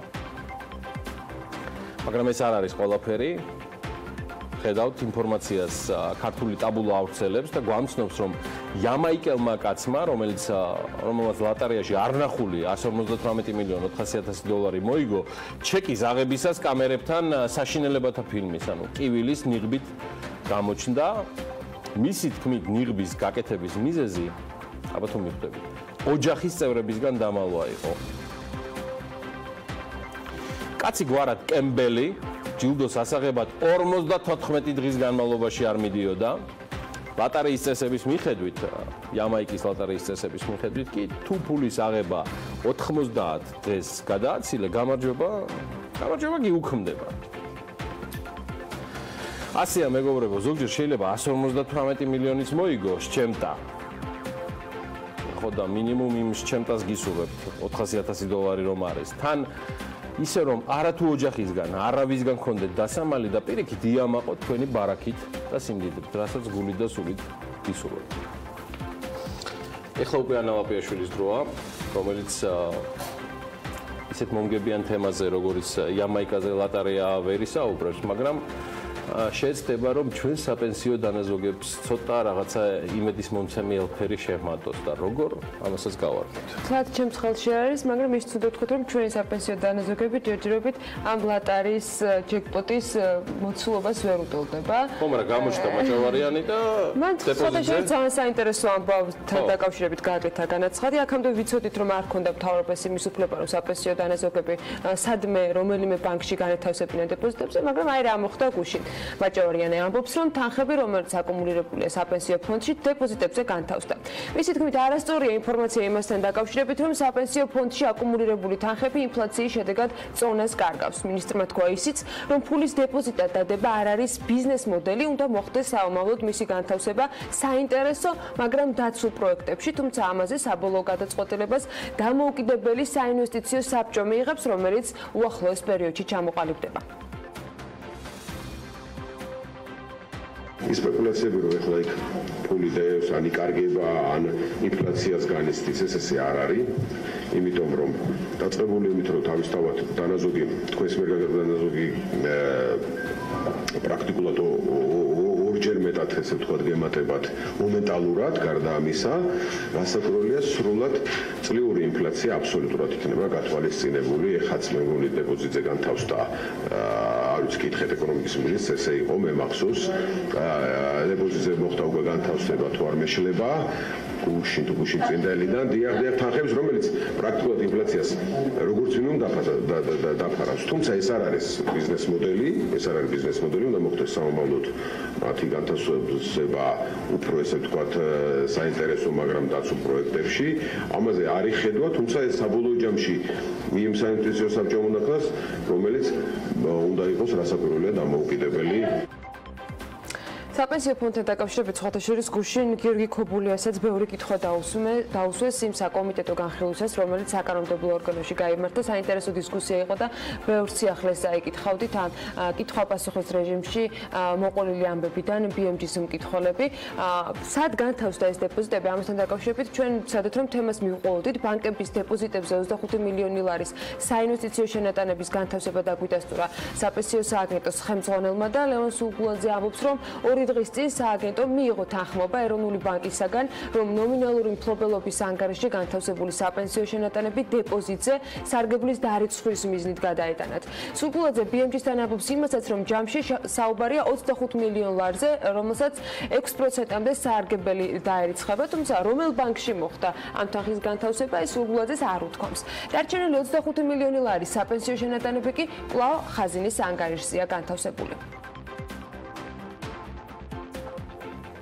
მამკა ბახტაძის განცხადებით კი გაზპრომ ექსპორტთან ახალი ხელშეკრულების გასაფორმებლად საქართველოს მთავრობა მოლაპარაკებებს მოკლე ვადაში დაასრულებს. მისი თქმით, ქვეყანამ უნდა გაეუმჯობესოს თავისი პოზიციები ხელშეკრულებაში და რა თქმა უნდა ამოსავალი წერტილი არის ეროვნული ინტერესები, ენერგოდამოუკიდებლობა და უსაფრთხოება. 2017 წლიდან საქართველოს გაზის ტრანსპორტირების კომპანიასა და გაზპრომ ექსპორტ შორის ახალი კონტრაქტი შევიდა ძალაში, რამაც რუსეთთან სომხეთში ბუნებრივი გაზის ტრანზიტის პირობები შეცვალა. მანამდე საქართველოს სატრანზიტო მომსახურებისათვის საფასურს ნატურით ჩვენი ქვეყნის ტერიტორიაზე გატარებული ბუნებრივი გაზის 10%-ის სახით იღებდა. ამ თემასთან დაკავშირებით პრეტენზიები ისმოდა გუშინაც საპარლამენტო უმცირესობისაგან და ზოგადად ოპოზიციის წევრების მხრიდან, რაც შეეხება ეკონომიკის სამინისტროს პოზიციას, გიორგი ქობულიამ და მისმა მოადგილეებმა გუშინ განაცხადეს, რომ მოლაპარაკებები ხელშეკრულების ახალ ეტაპთან დაკავშირებით მიმდინარეობს, რაც შეეხება ხელშეკრულების დეტალურ შინაარსს და ინფორმაციას. ხოთაშორის გიორგი ქობულიასგან მოვისმინეთ დაპირება, რომ ის კონკრეტული კომიტეტის ფორმატში მას შემდეგ რაც შეთანხმება შედგება, დეპუტატების ნაწილს ამ შეთანხმების შინაარსს გააცნობს.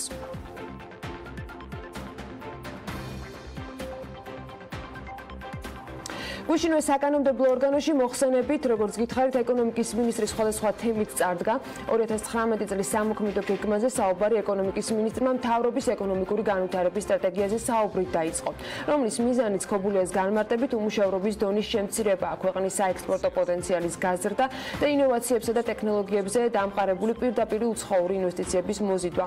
ამ მიზნების მისაღწევად კი საჭიროა მთელი რიგი გამოწვევების დახვეწა. ქობულიას აზრით ამ გამოწვევებს შორის უმნიშვნელოვანესი საქართველოს სატრანზიტო დერეფნის ეფექტურობის ზრდა, საქართველოში წარმოებული პროდუქციის ხარისხის გაზრდა და ევროპულ სტანდარტებთან მიახლოვებაა სამუშაო ძალის კვალიფიკაციის ზრდასთან და ფინანსებზე ხელმისაწვდომობის გაუმჯობესებასთან ერთად, რაც ინვესტორებისათვის ბიუროკრატიული ბარიერების მოხსნას განაპირობებს. ხშირია გადავიდეთ მეორე საკითხზე.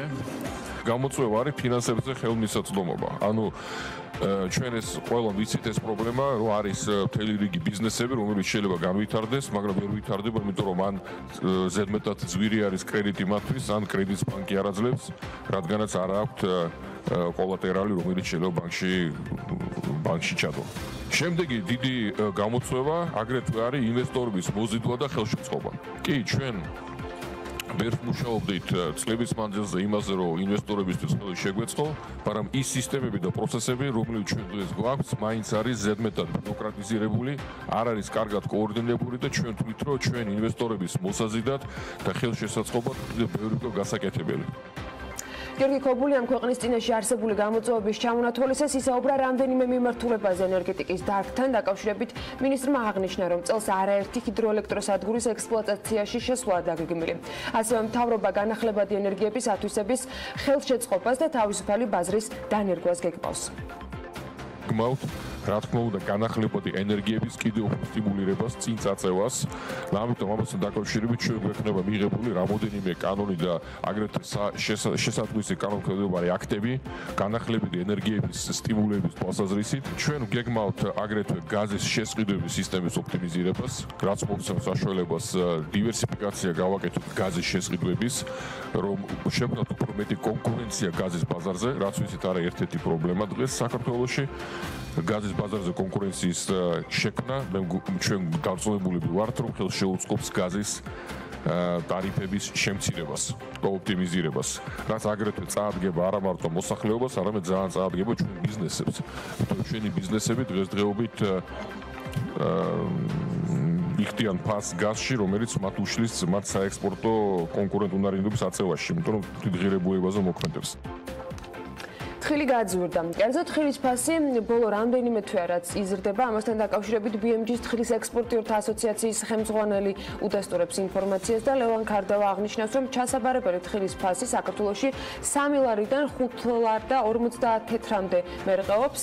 ასეთ ბაზარზე 2 ლარიანი თხილი აღარ არის. ფერმერებმა შედარებით დაბალი ხარისხის თხილი მისი თქმით, რომელიც 2 ლარად იყიდებოდა, მოიშორეს და სექტემბერ-ოქტომბერში ამოყიდეს, აღნიშნავს ქარდავა, რაც მისი თქმით იმას ნიშნავს, რომ დღეს ბაზარზე თხილის ფასი დაახლოებით 6 ლარამდეა. ქართულ დელტასა და ავსტრიული როზენბაუერის სახანძრო და სამაშველო ავტომობილების პირველი პროტოტიპების წარდგენა კი 2019 წლისათვის იგეგმება. BMG-სთან, GPS-სთან დელტაში აღნიშნავენ, რომ სამხრივი პროექტი აქტიურ ფაზაშია. პროექტის ფარგლებში სახანძრო და სამაშველო აღჭურვილობის მწარმოებელი ავსტრიული კომპანია სუპერსტრუქტურას ქმნის. დელტა კი ამ პროექტში შანსების გაძლიერების მიმართულებით არის ჩართული. პროექტის საგანგებო სიტუაციების მართვის სამსახურის დაკვეთით, დელტას საწარმოო ბაზარზე სახანძრო და სამაშველო აღჭურვილობის მწარმოებელ უმსხვილეს ავსტრიულ კომპანია როზენბაუერთან თანამშრომლობით ხორციელდება.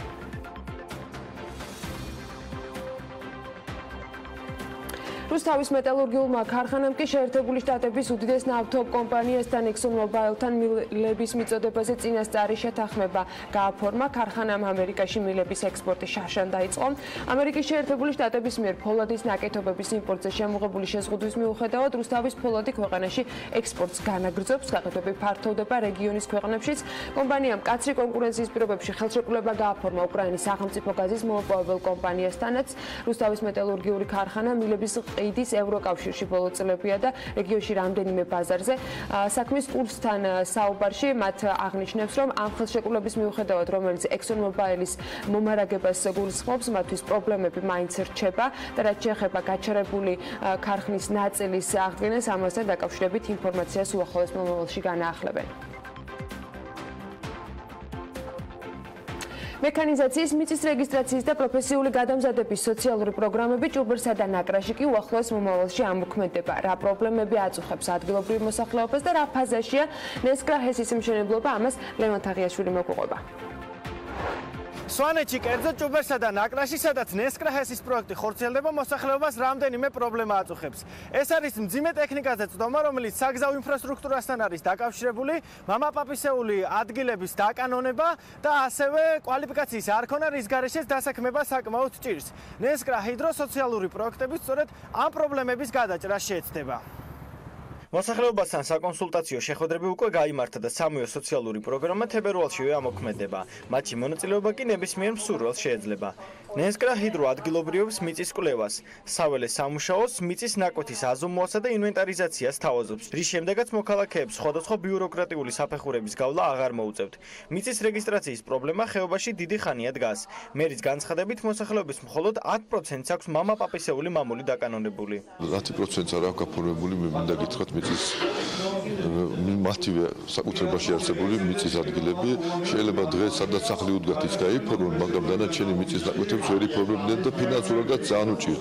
საჯაროობა მაქსიმალურად ისინი აქცევენ ყურადღებას საჯაროებას და სწორად გაზომვას, რომ მათ ერთხელ და სამუდამოდ უკვე ამ ცივილიზებულ 21 საუკუნეში მათ უკვე მოსარგებლები კი არა, მოსაკუთრეები გახდნენ მათივე მიწები. შესაბამისად ჩვენ დაგვჭირდება რომ მცირედი დახმარება ალბათ იუსტიციის სამინისტროსგან, იმიტომ რომ გაგვიადვილონ ეს მიწის რეფორმა. ნესკრას ჰიდროელექტროსადგურის მშენებლობის აქტიურ ფაზაში შესვლისას 1000-ზე მეტი სამუშაო ადგილი შეიქმნება.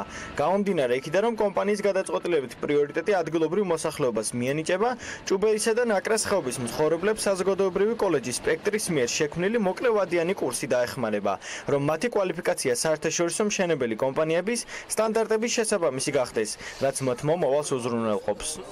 ამ პროგრამების განხორციელება პირველ რიგში განპირობებული იყო თვითონ მოსახლეობის ინტერესით და მათ მიერ გამოხატული მოთხოვნებით და ჩვენ ამ მოთხოვნებიდან შევარჩიეთ ამ ეტაპისთვის 3 ყველაზე საჭირო პროექტი, ასე ვთქვათ, ეს პირველი როგორც მოგეხსენებათ არის მექანიზაციის პროექტი, რაც გულისხმობს ადგილობრივი მოსახლეობისთვის ჩვენს ხელთ არსებული ტექნიკით დახმარებას. მეორე პროექტი გულისხმობს მათფლობელობაში არსებული მიწების აზომვითი ნახაზების მომზადებას შემდგომში რეგისტრაციის მიზნით და მესამე და ასევე მნიშვნელოვანი პროექტი ეს გახალ ტრეინინგების პროექტი, რომელიც უზრუნველყოფს მოსახლეობის ადგილობრივი მოსახლეობის პროფესიულ განათლებას და კვალიფიკაციის ამაღლებას. ადგილობრივები ჩვენთან საუბრისას ძირითად აქცენტს უსაფრთხოებაზე აკეთებენ. მათი თქმით, სოციალური პროგრამების საცხოვრებელი პირობების გაუმჯობესებას და იმიგრანტების დაბრუნებას შეუწყობს ხელს. თუმცა პირველ რიგში ადამიანებისა და მთლიანად ხეობის უსაფრთხოებაა მათთვის პრიორიტეტული. ჩვენს ხეობას და ჩვენი ხეობის მოსახლეობას აინტერესებს პირველ რიგში რამდენად უსაფრთხო იქნება ეს პროექტი და ყველაფერი რაც ამ პროექტს ეხება უბრალოდ წვრილმედან დაწყებული უნდა იქნას აქ ყველაფერი გათვალისწინებული რომ ამ პროექტს არ მოხვდეს რაიმე ესეთი სავალალო შედეგი. ჩვენ ეს პროექტი იმისთვის გვინდა და ეს პროგრამები რომ შეწყდეს ამ სოფლიდან მიგრაცია ახალგაზრდობის დამკვიდრდეს ამ სოფელში ხალხი, მოღონიერდეს სოფელი, გაძლიერდეს ინფრასტრუქტურა. ეს პროგრამები, რომლებიც ტარდება, ჩემი აზრით, აუცილებლად დიდ როლს იქონიებს მოსახლეობის ცხოვრებაში, იმიტომ რომ სოფელში სადაც განვითარების სხვა გზა არ არსებობს, ეს პროექტები აუცილებლად იქნება რაღაც ძალიან დიდი და წაწევს წინ და ცნობიერების დონეც მაღლდება გარკვეულწილად ამ შეხვედრებით. ამჟამად ჭუბერში ნესკრა ჰესის მოსამზადებელი სამუშაოები მიმდინარეობს. მოსახლეობას სოციალურ პროექტებში ჩართვა კი უახლოეს მომავალში შეეძლება. შვედეთის მთავრობის მხარდამჭერით საქართველოში ახალი პროექტი ქართული ბიზნესი ახლოს ევროპასთან იწყება, რომელსაც ეკონომიკური პოლიტიკის კვლევის ცენტრი სააგენტო აწარმოებს საქართველოსთან თანამშრომლობით იწყებს. მისი მიზანი მცირე და საშუალო ბიზნესის მხარდაჭერა, მათი ცნობადობის გაზრდა და ევროპის ბაზარზე ინტერნაციონალიზაციის ახალი შესაძლებლობების შექმნა იქნება. სამწლიანია ჯამში პროექტი, რომლის ბიუჯეტი $2,300,000-ია.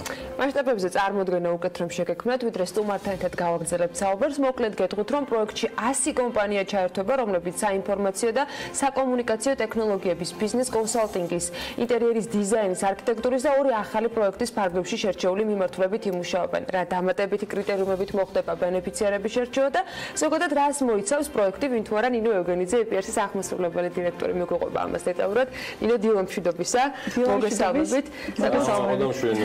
საინტერესო კვირა იქნება EPRS-თვის მურიგად და პარასკევი განსაკუთრებით გამორჩეული. რას იწუნება, რას მოიცავს და რა მიმართულებაზე არის ამჯერად საუბარი, ეხლა დაფინანსების კომპონენტი გაჩნდა მცირე და საშუალო მეწარმეები, ბევრი საინტერესო სიახლე არის და რას მოიცავს, მოდი ავხსნათ მაყურებელს კარგად. მოკლედ ჩვენი ასე ვთქვათ ორწლიანი მუშაობა შვედეთთან და შვედეთის მთავრობასთან წარმატებით დაგვირგვინდა გასული წლის უკვე ნოემბერ-დეკემბერში, იმიტომ რომ ძალიან ისე სკრუპულოზურად უდგებოდნენ სწორედ ისეთი კომპანიების და ისეთი დარგების შერჩევას, რომელსაც ანუ გრძელვადიან პერსპექტივაში ასე ვთქვათ შეუძლია სამუშაო ადგილების შექმნა, სიღარიბის დაძლევა და უფრო მეტად რო იყოს ასე ვთქვათ ინტელექტუალურ ბიზნესებზე ორიენტირებული, იმიტომ რომ ჩვენი ორგანიზაცია ეკონომიკური პოლიტიკის კვლევის ცენტრი იმ ეკონომისტთა ასე ვთქვათ გუნდს განეკუთვნება, ვისაც დღესაც წამს რომ სოფლის მეურნეობა არ არის ქვეყნის გადარჩენის ერთადერთი. ხო, ამიტომაც იქნა ეს სამი სექტორი შერჩეული, როგორც თქვენ აღნიშნეთ, საკომუნიკაციო და საინფორმაციო ტექნოლოგიები, ბიზნეს კონსალტინგი და არქიტექტურა და დიზაინი და ასე ვთქვათ ინტერიერის დიზაინი.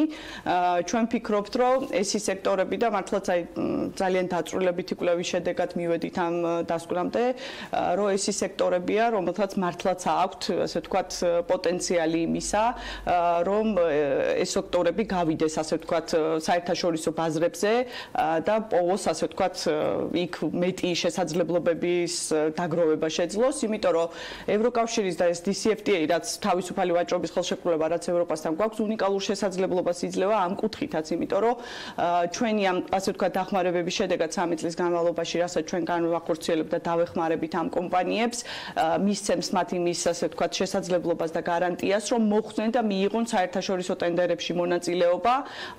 დღეს მათ არც იციან ესეთ შესაძლებლობა რო აქვთ და შეუძლიათ, ასე ვთქვათ, მონაწილეობა მიიღონ ევროკავშირის, ასე ვთქვათ, ტენდერებში და შესყიდვებში.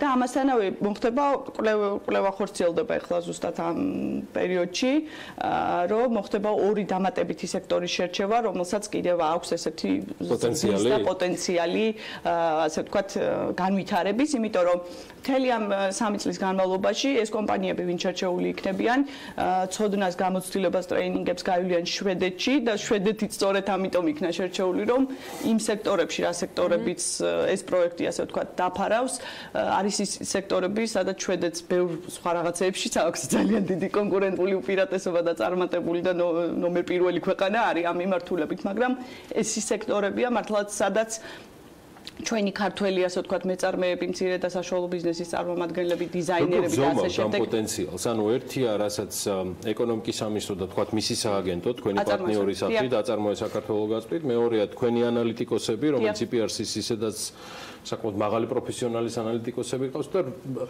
ანუ პოტენციალი როგორ იზომება ეს მაინტერესებს. ხო, პოტენციალის გაზომვა და ანუ შეფასება მოხდა იმ უამრავი კომპანიების ბაზაზე, რომელთანაც აწარმოეს საქართველოს გამოცდილება ჰქონდა, რომ მათ ეთანახმებლად.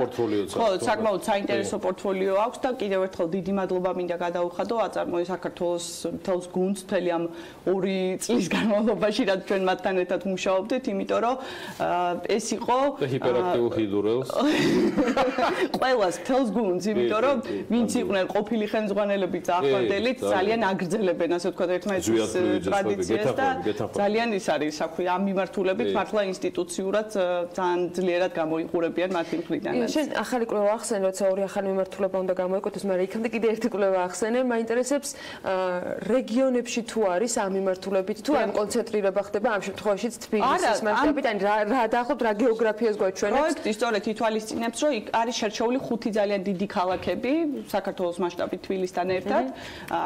ეს იქნება ქუთაისი, ბათუმი, ფოთი თუ ასე შემდეგ. ანუ ისეთი ქალაქები შევარჩიეთ, სადაც ამ სექტორებს შესაძლოა განვითარების, ასე ვთქვათ, პერსპექტივა ჰქონდეს და აქვს კიდევაც არიან კომპანიები. ანუ კომპანიების, ასე ვთქვათ, ჩამონათვალიც არის აწარმოეს საქართველოს, ასე ვთქვათ, მონაცემთა ბაზაში, ვისაც უკვე აქვს დაგროვილი, ეს არ იქნება, ასე ვთქვათ, კონკურსი იქნება ღია სხვებისთვისაც, რა თქმა უნდა რა, მაგრამ იქნება საკმაოდ მიზნობრივი და ის კრიტერიუმები დაკმაყოფილება უნდა მოხდეს, რომლის ფარგლებშიც, ასე ვთქვათ, მერე შესაძლებელი მენტორობას იღებთ თქვენ ამას სამწლიანი მენტორობა იქნება განხორციელებული ამას კომპანიაზე, ამასთანავე იქნება მედიატორები ქართველი და შვედი ჟურნალისტებისთვის გაცვლითი, რომ ისინი ჩამოვლენ აქ გაეცნობიან ქართული კომპანიების და ანუ ქართულ ჟურნალისტებსაც ექნებათ შესაძლებლობა, რომ იქ წავიდნენ, მოეწყობა ესეთი გაცვლითი გამოფენები და რასაც ქვია ეს პირისპირ შეხვედრები, B2B შეხვედრებს, რასაც ეძახიან საქართველოშიც და შვედეთშიც,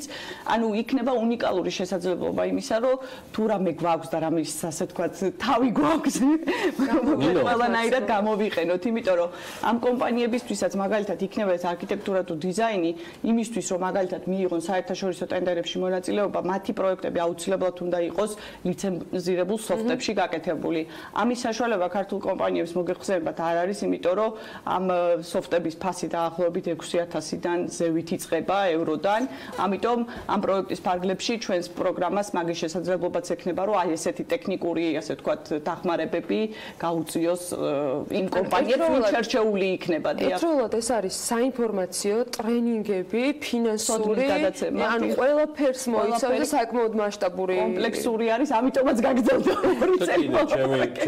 ჩემი სუცერტილი ჩვენი საუბრის ბოლოსკენ ვებგვერდი tradewithgeorgia.com ეს არ არის მხოლოდ აი ამ როგორ ვთქვა სამწლიანი ციკლისთვის შექმნილი გამომდინარე იმ პროდუქტებიდან რასაც IPRC მუდმივად ამკვიდრებს ამ ქვეყანაში და საზღვარგარეთაც ესეც რაღაცა ერთგვარი პლატფორმის და მდგრადი პლატფორმის სახეს მიიღებს რა ძირითადი დანიშნულება ექნება მას, ვთქვათ, აი განვითარების და პოპულარიზაციის მიღება. ეს აწარმოეს საქართველოს ვებ-პორტალი გახლავთ, მოგეხსენებათ და მოხდება ყველა იმ კომპანიების, ასე ვთქვათ, დარეგისტრირება, ვინც ამ სფეროში, ვისაც უნდა რომ ევროკავშირის ბაზარზე მათი ცნობადობა და ჩამონათვალი არსებობდეს, ეს იქნება, ასე ვთქვათ, მონაცემთა ბაზა იმისთვის, რომ უცხოური კომპანიები რო შემოვლენ სხვადასხვა მიმართულებით, იქ დახვდეს, ასე ვთქვათ, კომპანიების ჩამონათვალი. დღეს ეს ჩამონათვალი საკმაოდ წირი არის და არც არავინ არ იცის, რომ უნდა დარეგისტრირდეს ამ, ასე ვთქვათ, პორტალზე. იმიტომ რომ განვითარება და პოპულარიზაცია დევს სწორედ ამ პორტალს. სწორედ ამ მიზანიც აი ამ ვებ-პორტალის განვითარებისაც სწორედ ამაში მდგომარეობს, რომ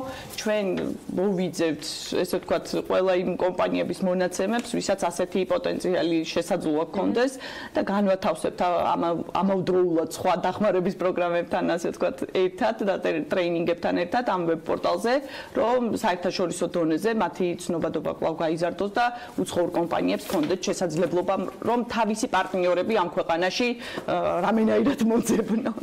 ბოლო კითხვას დაგისვამ პრინციპში, ვინ არიან ეს ტრენერები, ვინ არიან ის ადამიანები, ვინც ერთგვარად გახდებიან მენტორები, გახდებიან მასწავლებლები ამ მთელი ამ 3 წლის განმავლობაში ეტაპობრივად ყველა იმ თქვათ ბერკეტის გამოყენების გზაზე რო დააყენონ და ინფორმაცია მიიღონ. თულების შესასწავლად ეს კი ბატონო, იმის გარდა რომ ეკონომიკური პოლიტიკის კვლევის ცენტრს ამ მიმართულებით საკმაოდ დიდი გამოცდილება გვაქვს, მოკლედ ყოველ შემთხვევაში 17 წელია ჩვენი ორგანიზაცია არსებობს და ამ კუთხით მართლაც ვახერხებთ, რომ ყველაზე თუ კი შეიძლება ითქვა საუკეთესო ექსპერტების საერთაშორისო დონეზეც და საქართველოს მასშტაბით გაერთიანებას, რა თქმა უნდა, მარტო ქართველი ექსპერტები არ იქნება ამაში ჩართული, დიდი ნაწილი იქნება უცხოელი ექსპერტებისა, რომლებიც შვედების და სხვა ქვეყნებიდანაც, რა თქმა უნდა, ვინც იქნება ამ ადამიანებთან ჩართული და ესე ვთქვათ, საქმიანობაში და ყოველდღიურ რუტინაში ჩართული იმისთვის, რომ ქართული კომპანიები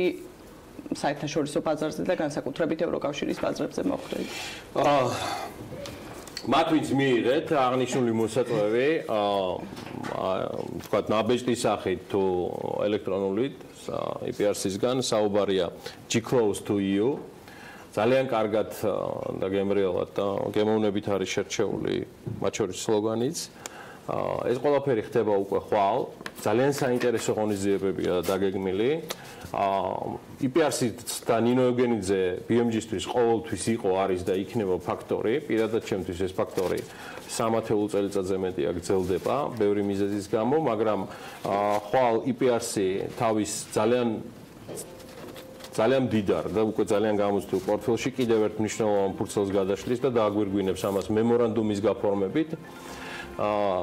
სკმუტავს სიამოვნებისგან ანალიტიკის ავტორი ელენე კვანჭილაშვილი, ჩვენი არაჩვეულებრივი ელენე, რომელიც ხვალ ერთ ამბავშია ისე აპირებს ამ თემის გაშუქებას და სხვა უამრავ საინტერესო თემასთან ერთად, რომელსაც ყველანი ტრადიციულად პარასკევობით ველოდებით. ნინოს ტრადიციულად მადლობა მობრძანებისთვის.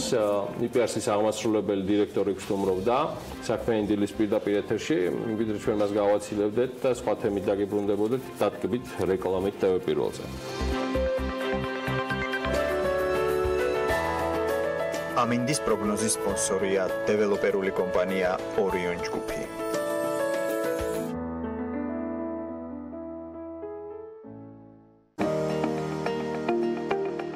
ამინდის პროგნოზის სპონსორია სადაზღვევო კომპანია უნისონი. თავისუფალი დაზღვევა თქვენი სიმშვიდისათვის.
ამინდის პროგნოზის სპონსორია დეველოპერული კომპანია ორიონ ჯგუფი.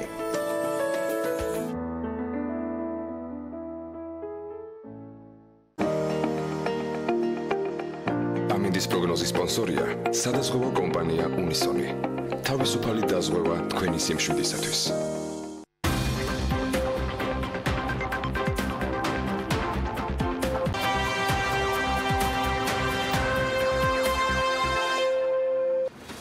პარიზში გაჩენილი იდეით დაწყებული ბიზნესი პროდუქტს უმალე ფრანგ მომხმარებელს მიაწვდის. პრემიუმ კლასის ჩაის წარმოებელი კომპანია კონა საფრანგეთთან ერთად გერმანიაში შევიდა. საფრანგეთში კომპანიის ორი დასახელების პროდუქტი, მწვანე და შავი ჩაი იყიდება, ხოლო გერმანიაში ექსპორტზე კონას 6 დასახელების პროდუქტია გასული. კონასთვის ევროპულ ბაზარზე ეს არც დებიუტია და დარწმუნებული ვარ არც ფინიშის ხაზი. ნატალია ფარცხალაძის ნაწარმი თკბობას ჰოლანდიასა და ლატვიაში საკმაო ხანია რაც ახერხებენ. სადგომ მოგზაურობს ახლა კონა, შორით თკბობა მქონდა. ნატალიათი განსაკუთრებით მანა მანჯგალაძის არაჩვეულებრივი ისტორიის შემდეგ მე ამაყება ადამიანი, რომელიც დღეს საქმიანი დილის სტუმარია. ქალბატონებო და ბატონებო, ნატალია ფარცხალაძე კონას დამფუძნებელი ყველაფერზე და ძალიან ბევრ ახალ ამბავზე კონასთან დაკავშირებით თავად მოგიყვება. გამარჯობა. მოგესალმებით. როგორ გრძნობ თავს ჩვენთან სტუდიაში? ძალიან მომწონს. კარგია. თან მანამდე მაინც ისე იყავი, ხო, შენს დისტანციაზე ჩვენგან. შორიდან გვიყურებდი. შორიდან გიყურებდით, შარშან 8 მარტს მოვხვდი თქვენთან. ეხლა მითხარი როგორი იყო სიუჟეტი? მანანას თქვი რომ იყო ყველაზე მაგარი რაც. მანანას სიუჟეტი იყო ყველაზე მაგარი. ეგეთ საქმიანები ვართ რა. ამ სიუჟეტს ცოტა მოგვერდით კიდევ ნახავთ. ამ სიუჟეტს აუცილებლად ნახავთ მართალია. მაგრამ ჯერ ნატამ ახალი ამბები უნდა გქონდეს ძალიან ბევრი. მაგრამ ჩვენ საუბრობთ ახლა იმ ბაზრებზე, რომელიც კონასთვის და შენთვის არის სათვისებადი. მოდი მაყურებელს ავხსნათ რა ფორმით არის კონა წარმოდგენილი დღეს ევროპულ ბაზარზე და როგორ ხდება მიწოდების ამ სქემის უზრუნველყოფა იმისათვის რომ ერთის მხრივ კონას პროდუქცია და მეორეს მხრივ შენ მიერ ნაწარმოები ჩაი განსხვავებული გემოთი და ხელნაკეთი, აი ჩაი ხელნაკეთი როგორ შეიძლება იყოს, ამასაც აუცილებლად გავიგებთ. რა ფორმით შედგა თანამშრომლობა და რა თანამშრომლობაზეა საუბარი? ჩაი დავიწყოთ ხელნაკეთი ასეთი ფორმით შეიძლება იყოს. ეს არის თვითმფრინავ პაკეტს აქვს ხელით მიკერებული პატარა კოკორი. აი გააჩერე. აი ნახე რა მოხდა. ეს არის თავად აკეთებს ამას, მეგობრებო, თავად. რომელიც არის სიყვარულის ჩაი, მაგალითად დღეს. დღეს აქტუალურია განსაკუთრებით. ისე ყოველდღე ჩემთვის დანარჩენი 364 დღე, მაგრამ დღეს ვალენტინობაა. რაც შეეხება ექსპორტს, ხა ჩვენ სულ 2 წელია რაც გამოვედით ბაზარზე. თავიდან 2016 ბოლოს და რაღაც ისე მოხდა რომ მაშინა თუ რამდენიმე თვეში უკვე ჰოლანდიაში გავიტანეთ. პროცედურულად იმდენად მარტივი იყო რა ქუთაისში ჩაგიტანია რა ჰოლანდიაში რა შეიძლება კიდევ უფრო ადვილი. და იმიტომ ცხოვრებთან არ გაქვს საქმე პირდაპირ რაღაც ადვილად იმაშება რა ტექნიკურად. მე დავიწყეთ ახლა წელს უკვე მონაწილეობა დავიწყეთ საერთაშორისო ბაზრობებში გამოფენებში. ეგეც მნიშვნელოვანია და მაგასაც ვერ აცდები. თუმცა ნუ ეს კონტაქტებით, გამართლებით, სხვადასხვა გზებით ისე გამოვიდა რომ უკვე 4 ქვეყანაში ვართ. აი ამ გამოფენების და აი ამ კონტაქტების დროს რა არის ხოლმე მთავარი შესაფასებელი, როდესაც მომავალ პარტნიორთან გიწევს ურთიერთობაში? ამბობ რომ ჰოლანდიაში ისე ჩავიტანე, თქოს ქუთაისში ჩავიტანე, მაგრამ უფრო მარტივად დაწნებული ვარ ბევრი ბიზნესისთვის, ბევრი დამწყები ბიზნესისთვის, ჩაის მიმართულებით, სხვა მიმართულებით, მაინც სირთულე არის, ვიდრე თქვა დაიწყებენ თამუშობაზე თანამშრომლობას, თულად ჩანს შორიდან, ხო ეს ყველაფერი? ხომ რო იქეთ იყოს? ხო, იმიტომ რომ სიმარტივეა მაშინ დგება, როდესაც რაღაც კრიტერიუმებს აკმაყოფილებ, მოთხოვნებთან დაკავშირებით არის თანხwebdriver და არის რეალურად ორ პარტნიორ შორის გარკვეული შეთანხმებები აბსოლუტურად მისაღები. რა არის ეს თანხwebdriverში? ანუ რა კრიტერიუმებზე ჯერდებით ხოლმე შენ და მომხმარებელი და რა სიტყვიან ისინი? აბსოლუტურად ეგრეა. პირველ რიგში შენი პროდუქტის რაოდენობიდან და თვისობრივიდან გამომდინარე უნდა განსაზღვრო რა არის შენი ბაზარი. ეს მას მარკეტია, ეს ნიშურია და პრინციპში შესაბამისად არჩია პარტნიორი. შემდეგ უკვე არის ტექნიკური საკითხი. ხა ტექნიკური საკითხი DCFT-ის წყალობით არის მარტივი ამის თქმა მინდა ახლა რომ ქუთაისის წაღება შევადარე უბრალოდ თუ შენი პროდუქტი არ მაყოფილებს ყველა ნორმას ეტიკეტირების წესს თვითონ ახლა ბალახში და ჩაისთან დაკავშირებით ეს საკმაოდ მარტივია უფრო მეტად ვიდრე ცხოველური წარმოშობის პროდუქტისთვის მაგალითად ტექნიკურად. ფიტოსანიტარული სერტიფიკატი ეგრეთ წოდებული ევროპლუსი, ერთი რომელიც ძალიან თუ ყველაფერი წესრიგში გაქვს, პრობლემა არ არის მისი აღება ფინანსურადაც ძალიან ესეთი მსუბუქია ეს გატანის პროცესი, იმიტომ რომ ექსპორტი არ იფეგრება, იქ არის ჩვენი ხაშთახმების საფუძველზე ასეა და პირველი ხა ყველაზე მნიშვნელოვანი ის არის სწორი ბაზარი იპოვა. ეგ არის მთელი ფილოსოფია ხა ექსპორტის ეგ არის რა. კონეს ბრენდით რომელ ქვეყნებში გატანილი შენი პროდუქტი? ამ წუთას ჰოლანდიაში და გერმანიაში ონლაინ მაღაზიებში არის კონეს ბრენდით და რიგაში. მიუხედავად იმისა, რომ გაგვიზიარე ამ 14 თებერვალს შენი განწყობები, რომ ძალიან კმაყოფილი ხარ და ბედნიერი და ეს განწყობა არის გამეთანხმე უნიშნულოვანესი ბიზნესში ზოგადად იმ საქმით რასაც აკეთებ. არის თუ არა სურვილები, ან გნებავს ოცნებები, რომელსაც ამ ბრენდთან დაკავშირებით, შენ საქმესთან დაკავშირებით ისურვებდი, რომელიც გამოხატულია დიახ კონკრეტულ მიზნებში უკვე ამ 2 წლის თავზე, რომ დღეს რომ ვთქვათ ამის საშუალება იყოს, აუცილებლად გააკეთებდი და ბიზნეს ვთქვათ სხვაგან გადაწევდი უკვე ტიპიურად თქვა ახალ საფეხურზე, ახალ სიმაღლეზე. არის ასეთი? კი, რა თქმა უნდა. და რა ნაწილში გჭირდება ესეთი ხელშეწყობა? ხო, ეს კარგი კითხვაა. პრინციპში ეს ასე გამოვიდა რომ ეხლა იცით როგორ გამოვიდა რომ ქართულ რიტეილში ხა მე არ მინდა წუწუნში გადავიდე მაგრამ ძალიან რთული არის ქართულ რიტეილთან ურთიერთობა ამიტომ რაღაც მომენტში უკვე დადგა იმის საჭიროება ხა ჩვენ თავიდან გავხსენით ჩვენი მაღაზია ბრენდული უბრალოდ ძალიან ადრე იყო იმ მომენტში და ყოველთვის ვერ ვერეოდით ეხლა უკვე ნამდვილად ისეთი მომენტია რომ ჩვენი მაღაზია გვჭირდება და ჩვენი ალბათ ჩაიხანა ისეთივე როგორიც კონა არის დამოკიდებელი ბრენდული კონსული უკვე ეგ არის ამ წუთას ის რაც დღის წესრიგში დგას. რიტეილი, რომელზეც მუდმივად მისმის პრობლემები და მართლა არა ხართ გამონაკლისი. უცბად ხო, რა ტიპის პრობლემებია? ეს არის კომუნიკაციის პრობლემა, ფინანსური პრობლემები გულისხმობ. ეს არის მონათლობელური დამოკიდებულების თუ შეიძლება რომ ასე ვთქვა, რაღაცას ცოტათი გაზვიადებულად ხარ, მაგრამ ხატოვანია, მაგრამ ეს იცით როგორ რაღაცა მithumetes პატარა ბიზნესისთვის, დამწყებისთვის და თან, როდესაც ეს არის არა პირველადი საჭიროების იმაზე necessity-ზე არამედ ეს არის რაღაც ცოტათი უფრო ის საშუალოზე მაღალი შემოსავლის მქონე ადამიანისათვის ხო, როდესაც ამდაგვარად ნიშური პროდუქტი არის იქ და ბუნებრივია ჩაიკერა არ არსებობს დეფიციტური პროდუქტი საერთოდ ხო მაგაზე შევთანხმდით ახლა ეს ერთადერთი iPhone-ი არ არის ხა Samsung-ი წავს ხო ხა ასე ვერ არავინ არ აწარმოებს ესეთ რამეს რომ ხა ვიღაცამ ისაქნას ძალიან იშვიათია ეგეთი პროდუქტი ამიტომ თუ არ გაქვს რაღაც ეს cash flow საშუალება რომ ისაქნა გიჩერებს ძალიან ყველაფერს გიჩერებს თანით როგორ რაღაცა როდესაც შენ გაქვს ესეთი კონცეპტუალური პროდუქტი ხარისხზე ხარ ორიენტირებული de facto fair trade-იც არის იმიტომ რომ ხა ნუ აი ჩემ ყველა მიწისვის განაცხადებლობ ვცდილობ რომ ხა მე ვაფასებს ხვიშრომას იმიტომ რომ ვიცი რა არის ეს ვიცი ზუსტად მე მომიკრეფია კიდეც დამითესია კიდეც დღეშიც მიკრეფია და ვიცი რასთან არის დაკავშირებული. ამიტომ ახლა სამდროში როცა პროდუქტი აი ესეთი არის თვითღირებულება აქვს მაღალი ხო და იქ მე უკვე ერთი რო გიჩერებენ იმიტომ რომ ეს ხდება after sale გაურკვეველი დროით და ეს ყოველთვის დაკავშირებულია იმასთან რომ რაღაც მათხოვულ პოზაში გაყენებენ თითქოს რაღაცა შეცას არითხო და სხვისას ითხოვ ნუ აი ესეთი საკითხები რაც ძალიან პროზაულია სინამდვილეში ხა ეს აქვს ყველას ეს არ არის მარტო არა ხო გამოვიდა ასე მუშაობს ეს ასე მუშაობს ყველა ქართული რიტეილი. შენ ახსენე მაღაზია და ჩაიხანა უახლოეს გეგმებში არის თუ ეს ჯერ მხოლოდ სურვილებია? უკაცრავად თან აიგე ხა კიდე რა გამახსენე მაგასთან და რა არის კიდევ ასევე უსამართლო. მით უმეტეს ხა აქ წარმოებულად 1000-ჯერ უფრო რთულია და 1000-ჯერ მეტი ჯდება ვიდრე იგივე ჩამოტანილი. ხა იქიდან ვინ ატანთ after sales-ზე ხო არავინ. ანუ მთელი იმპორტირებული პროდუქცია არის წინასწარ შესყიდული, მაშინ როდესაც აწარმოებ ამას გიჩერებენ ძალიან გაურკვეველი გრძელი ვადით. გეგმებზე კითხე ჩაიხანასი და მათ შორის მაღაზიის. ეს გეგმაშია თუ არის სურვილები და მიზანი, რომელიც შეიძლება რომ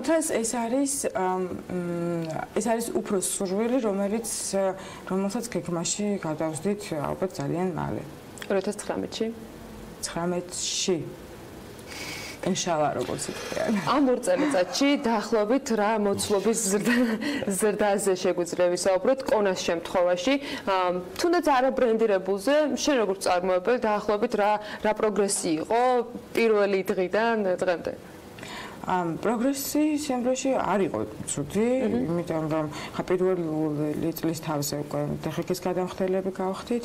ასეთი პროდუქტისთვის ეს არ არის ცუდი შედეგი და რა ვიცი, მე ძალიან მადლობელი ვარ ქართული მომხმარებლებს, როგორ გითხრათ რა, ძალიან ჯანსაღი დამოკიდებულება აქვს საქართველოში წარმოებულის მიმართაც, ესთეტიკაც ძალიან კარგი აქვს და ხა განსხვავებული შეფუთით წარმოდგენილი. ხარისხსაც აფასებს. მიუხედავად იმისა, რომ ობიექტურად ეს არ არის იაფიანი ჩაი, ხო? კრიტერიუმით ქართული ბაზრისთვის ყავს თავისი ლოიალური კლიენტი და მით უმეტეს ხა ჰორეკაც ძალიან ესეთ ატაცებულია და ტრენდულია და ესეთია რა. აი ესეთი არაჩვეულებრივი და ყოჩაღი ადამიანია. მე ნატალიას ულევ წარმატებას უსურვებ.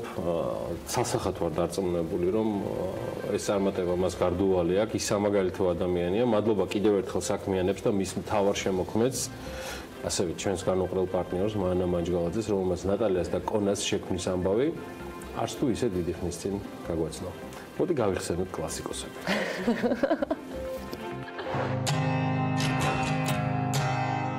პარიზში არა მარტო მაღალი მოდა იქმნება, პარიზი ჩაის მოდასა და ტრენდსაც ქმნის. ამ დახლებსა და თაროებზე ყველა ქვეყნის გემო და არომატია თავმოყრილი: ჩინეთი, მაროკო, ინდონეზია, ახალი ზელანდია, ესპანეთი, საფრანგეთი. სულ მალე 200 წლიანი ისტორიის მქონე ჩაის სახლის მაღია ჟღერის. თაროებსა და დახლებზე ქართული არომატებიც გაჩნდება ეტიკეტით. კონა დამზადებულია საქართველოში. იქვე ანოტაციაში მიწერილი იქნება: შავი ჩაი ბახვიდან, ლავანდა მარნეულიდან, თავშავა ლეჩხუმიდან. არომატების კონას თავი კონა მოუყარა და შეძლო დაერწმუნებინა 1854 წელს არსებული ფრანგული ჩაის სახლი, რომ აქ მისი ადგილიც არის.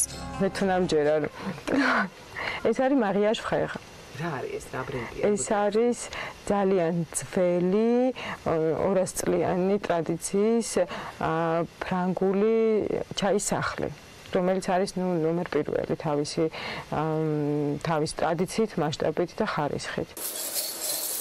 ნატალია ფარცხალაძე მაღიაშ ხეხს მაშინ მიაკითხა, როცა ფრენდის ვებგვერდზე ჩაი საქართველოდან აღმოაჩინა, რომელსაც არც ქართულთა და არც გემოსთან საერთო არაფერი ჰქონდა. წარმომავლობა მოიკითხა და როცა ქართულ ჩაიზე რუსულად დაუწყეს საუბარი, ეს უკვე ბოლო წვეთი აღმოჩნდა. ქონდა თან წაღებული რაღაც ჩემი ჩაის აჩუქრებად და უთხარი რომ აი ტესტერებად რაღაც მინდა გაჩვენოთ თქო. იმ დღეს რომ მომივიდა პასუხი, კი ბატონო, აი მოგძანდით რომ როცა გინდათ ხო ხვალო. დაიტოვეს გაუკეთეს ანალიზები და მითხეს რომ სრულიად ორგანიკ არის, ანუ ბიოლოგიურად სუფთა. ეხლა მათ ეკნებათ ძალიან ღირსეული და საუკეთესო ქართული ჩაი. რომელი სახეობები გაიყიდება? შავი, მწვანე და ველური შავი. ქართული არომატებიც მოეწონათ და კონას კომპოზიციებიც, მისი ფუნქციური დატვირთვაც, ბალახეული ჩაი დეტოქსი, ნაბახუსევი, დასამშვიდებელი, გასაგრილებელი. კონამ ლაბორატორიული შემოწმებაც გაიარა და ყველა სტანდარტს უპასუხა. სექტემბრის დასაწყისში კი უკვე პირველი შეკვეთაც მიიღო. მაშინ როცა წლების წინ უნივერსიტეტში დასავლეთ ევროპულზე სწავლობდა, შემდეგ სორბონის უნივერსიტეტის შედარებითი ლიტერატურის მაგისტრის ხარისხი აიღო. მოგვიანებით ჯიპა სახელმწიფო მმართველობის მაგისტრანტი გახდა. 15 წლის განმავლობაში საჯარო სამსახურში იყო და ტურიზმის დეპარტამენტის საერთაშორისო მარკეტინგის სფეროში მუშაობდა. ვერ წარმოიდგენდა, რომ ერთ მშვენიერ დღეს ამ ყველაფერს გვერდზე გადადებდა. თავზე ფერად თავშალს წაიკრავდა, კალათით ხელში მინდორში გავიდოდა, ყვავილებს დაკრებდა და ფერმერი გახდებოდა. ყველაფერი გარემოებებმა მოიტანა. ნელ-ნელა იმ მოცემულობაში გადავიდა, სადაც საკუთარ თავს ყველაზე კარგად ხედავდა. ხანდახან ჩემი თავის მშურს ისე ძალიან მომწონს, როცა იმას აკეთებ, რაც მართლა მოგწონს. ორი წელი დასჭირდა იმისთვის, რომ ყველაფერში გარკვეულიყო, საჭირო ლიტერატურა წაიკითხა და საჭირო ხალხისგან რჩევები მიიღო. შემდეგ უკვე კომპოზიციების დამზადება დაიწყო. გემო, ფუნქციური თვისებები, სარგებლობა, დანიშნულება და ფერებიც. ბალახები ჯგუფებად იყოფა, არის მაგალითად ახლა ბარამბო არის სედატიური, ხო? სედატიული არ უნდა აურიო, თქვათ, კონდარს, რომელიც არის სტიმულატორი, იმიტომ რომ უბრალოდ გაანეიტრალებს ფუნქციას. ამიტომ ერთი პრინციპი არის, რომ კონდეს კომპოზიციები არის ფუნქციურად დალაგებული და მეორე პრინციპი არის, რომ არის გემრიელი, ანუ ეს უნდა ყოფილიყო თან გემრიელი, თან სასარგებლო. ნელა იქცა ჰობის საქმეთ, საყვარელ საქმეთ, ბიზნესად და ისწავლა, რომ ბიზნეს თავისი წესები და კანონები აქვს. ამ წესებს სწავლა და დამორჩილება სჭირდება. ფაქტის წინაშე აღმოჩნდით, რომ ეს პროდუქტი უნდა გაგიყიდა, ისე მცხონოდა, რომ ფული უნდა ამეღო, რომ მეგონა რომ რაღაც გთამს ვიღებდი, თუ რაღაც აი ძალიან დისკომფორტი მქონდა, ვფიქრობდი, ახლა მამა ჩემო რომ დამინახოს, რას იფიქრებს, წელიწად ნახევრის გამოცდილებით გაყიდვის, იმას მივხვდი, რომ ბიზნესში მთავარი არის გაყიდვა. პირველი შეკვრა თესლის ჩამოტანის შემდეგ ლილოს ბაზრობას მიაკითხა და პირველი ინვესტიცია ჩადო 900 ლარი სათბურის გასაკეთებლად და იმ 600 კვადრატული მეტრი მიწის ფართობის ათვისება დაიწყო, სადაც მთელი ბავშვობა გაატარა ლავრისხევში. ჯერი ნედლეულის მოპოვებაზე მიდგა. მისი პატარა პლანტაცია ბიზნესს ვერ დაიწყებდა. ასე გაჩნდნენ მის საქმეში მუდმივი პარტნიორები. ის კი მათთვის სტაბილური შემოსავლის მომტანი გახდა. ახლა იცით, რომ გურიაში სოფელ ბაღში საკუთარ სახლში საუკეთესო ხარისხის შავ ჩაის დავით ენეიშვილი დაუმზადებს. ლავანდას მარნეულში დასახლებული ბურები მიაწვდიან. ბარისახოდან დეკათი და სამეგრელოდან ველური პიტით მოამარაგებენ. მათაც ისწავლეს, რომ მცენარეები და ყვავილები ისე უნდა შეგროდეს და დაიკრიფოს, რომ ბიომრავალფეროვნება არ დაზიანდეს, არ უნდა იყოს გზის პირას დაკრეფილი. ასე შეიქმნა 12 სახეობის ბალახეული ჩაი და შეიკრა პარტნიორთა ჯგუფი, რომელიც სტაბილურ თანამშრომლობაში გადაიზარდა. ერთ დღეში დაიწერა პირველი პროექტი და გრანტიც მიიღეს 7000 ევროს ოდენობით. 19 სახეობის ბალახი არის აქ. ყვავილებიდან არის მალვა, ღიღილო, კალენდულა. დანარჩენი არის არომატული ბალახი. აი როგორიც მელისა, ეგ რომ არის კონდარი, ფექონდარი, სამი სახეობის კონდარი გვაქვს. მნიშვნელოვანი იყო ისიც, რომ კონას სრულ პროცესს გადის. მოყვანა, კრეფა, შრობა, კოპაჟირება, დაფასოება, შეფუთვა, პრეზენტაცია, გაყიდვა და ის სტანდარტები, რომელსაც კონა ყველა ეტაპზე იცავს. ლავრენციო. შვიტა მოგიტანე. ლაურა ლავრისხევში იმ ეგრეთ წოდებულ პლანტაციებს სულის და პატარა საწარმოს განაგებს, სადაც სააგარაკე სახლი იყო. მერე შტაბი, ლაბორატორია და ახლა უკვე კონა საწარმოა. აქ ხდება ნედლეულის გამოშრობა, დასაწყოება და კომპოზიციების აწყობაც. აქ იღრის თავს ყველა მცენარე. მერე რომ მცენარეებმა ლაპარაკი არ იციან, ეს უფრო ზრდის პასუხისმგებლობას. წყალი არ მიაკლდეს, დროზე დაიკრიფოს, როცა ლავრისხევში ჩასვლას ვერ ახერხებს, დილიდან ხაზია. მურწყეს თუ არა მცენარეები, დაიკრიფა თუ არა ახალი ბალახი, დაბინავდა თუ არა უკვე გამომშრალი ნედლეული. თუ იქ არ ხარ, სადაც საქმე კეთდება და მუდმივად არ ფიქრობ განვითარებასა და სიახლეებზე, არაფერი გამოვა. სიხარულს მანიჭებს, რომ დათესავა ამოვა, პასუხისმგებლობაც არის, იმიტომ რომ ხა ლაურას ვეუბნები ხოლმე, ჩემი შვილები მშივრები არიან თუ არა, არ ნერვიულობ, იმიტომ რომ ძიძაყავთ, მაგრამ ხა ამ ყვავილებზე მორწყულია თუ არა, მოკრეფილია თუ არა, სულ ის არის. რა პასუხისმგებლობაც არ გარდა იმისა, რომ ლამაზია და სასიამოვნოა, ისინიც ცოცხლები არიან და მიხედვა უნდათ. ნატას პროფესიაზე ერთხელ უკვე ევთქვით, მაგრამ ახლა ამ მიმართულებითაც ფიქრობს განათლების მიღებას. კონას მიზნები უფრო შორს მიდის, უნდა რომ ბაზარი კიდევ უფრო გაფართოვდეს. უნდა იზრები მოხდეს და ის გზა გამოჩნდეს ჩაიში, რომელიც ქართულმა ღვინომ გაიარა. ვიცით ყველამ რატომ მოხდა ღვინოში, ეს იყო რაღაც იძულებითი ემბარგოს გამო, რამაც ძალიან დადებითი როლი ითამაშა ქართული ღვინის განვითარებაში და რაღაც მომენტში აუცილებელი არ არის რომ ეს შეიქმნას ასეთი ფორს-მაჟორი, მაგრამ ქართულ ჩაის ჭირდება გარღვევა, გასვლა სხვა ორბიტაზე და ეხლა მარტო პოსტსაბჭოთა სივრცეში არ დარჩენა, რადგან ეს არის შეკრული წრე. დამზადებულია საქართველოში ეს წარწერა მაშინ გაჩნდა ქართულ წარმოებაში, როცა ჯერ კიდევ საჯარო სამსახურში იყო და ტურიზმის საერთაშორისო მარკეტინგი ფეხს იდგამდა. ჩევაჩევა დარჩა და ზუსტად იცის, ამისთვის რა არის საჭირო. რაც თავარი აქვს მიზანი, იცის რომ უნდა იშრომოს და რასაც დაამზადებს, მერე კარგად შეფუთოს.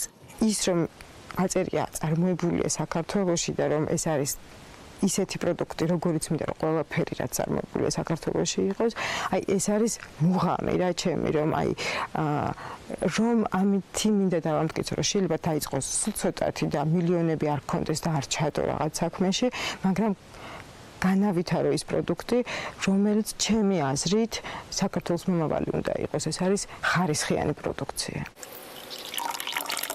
ამბობს, რომ ყვავილებისა და მცენარეების ცოდნა ჩვენში სულ არსებობდა. უბრალოდ ეს ყველაფერი ბოლო 100 წელიწადში დაიკარგა და არგუმენტებისათვის მითოლოგიას იშველიებს. არგონავტები და მედია, როცა მედიას თესალიის მიწაზე დაეღვარა, მთელი მისი ჯადო-მალამო ნაყენები და ასე წამოვიდა კოლხეთიდან ევროპაში მედიცინა. როგორც მარკეტოლოგმა კარგად იცის, როგორ იხდენს პროდუქტი კარგ შეფუთვას და ამას ლეგენდები ყვებიან. პრეზენტაციის ბოლოს კი მშვიდად შეახსენებს მსმენელებს. აი ხედავთ, ეს ჩვენია უბრალოდ ერთ დროს კარგად დავიწყებული.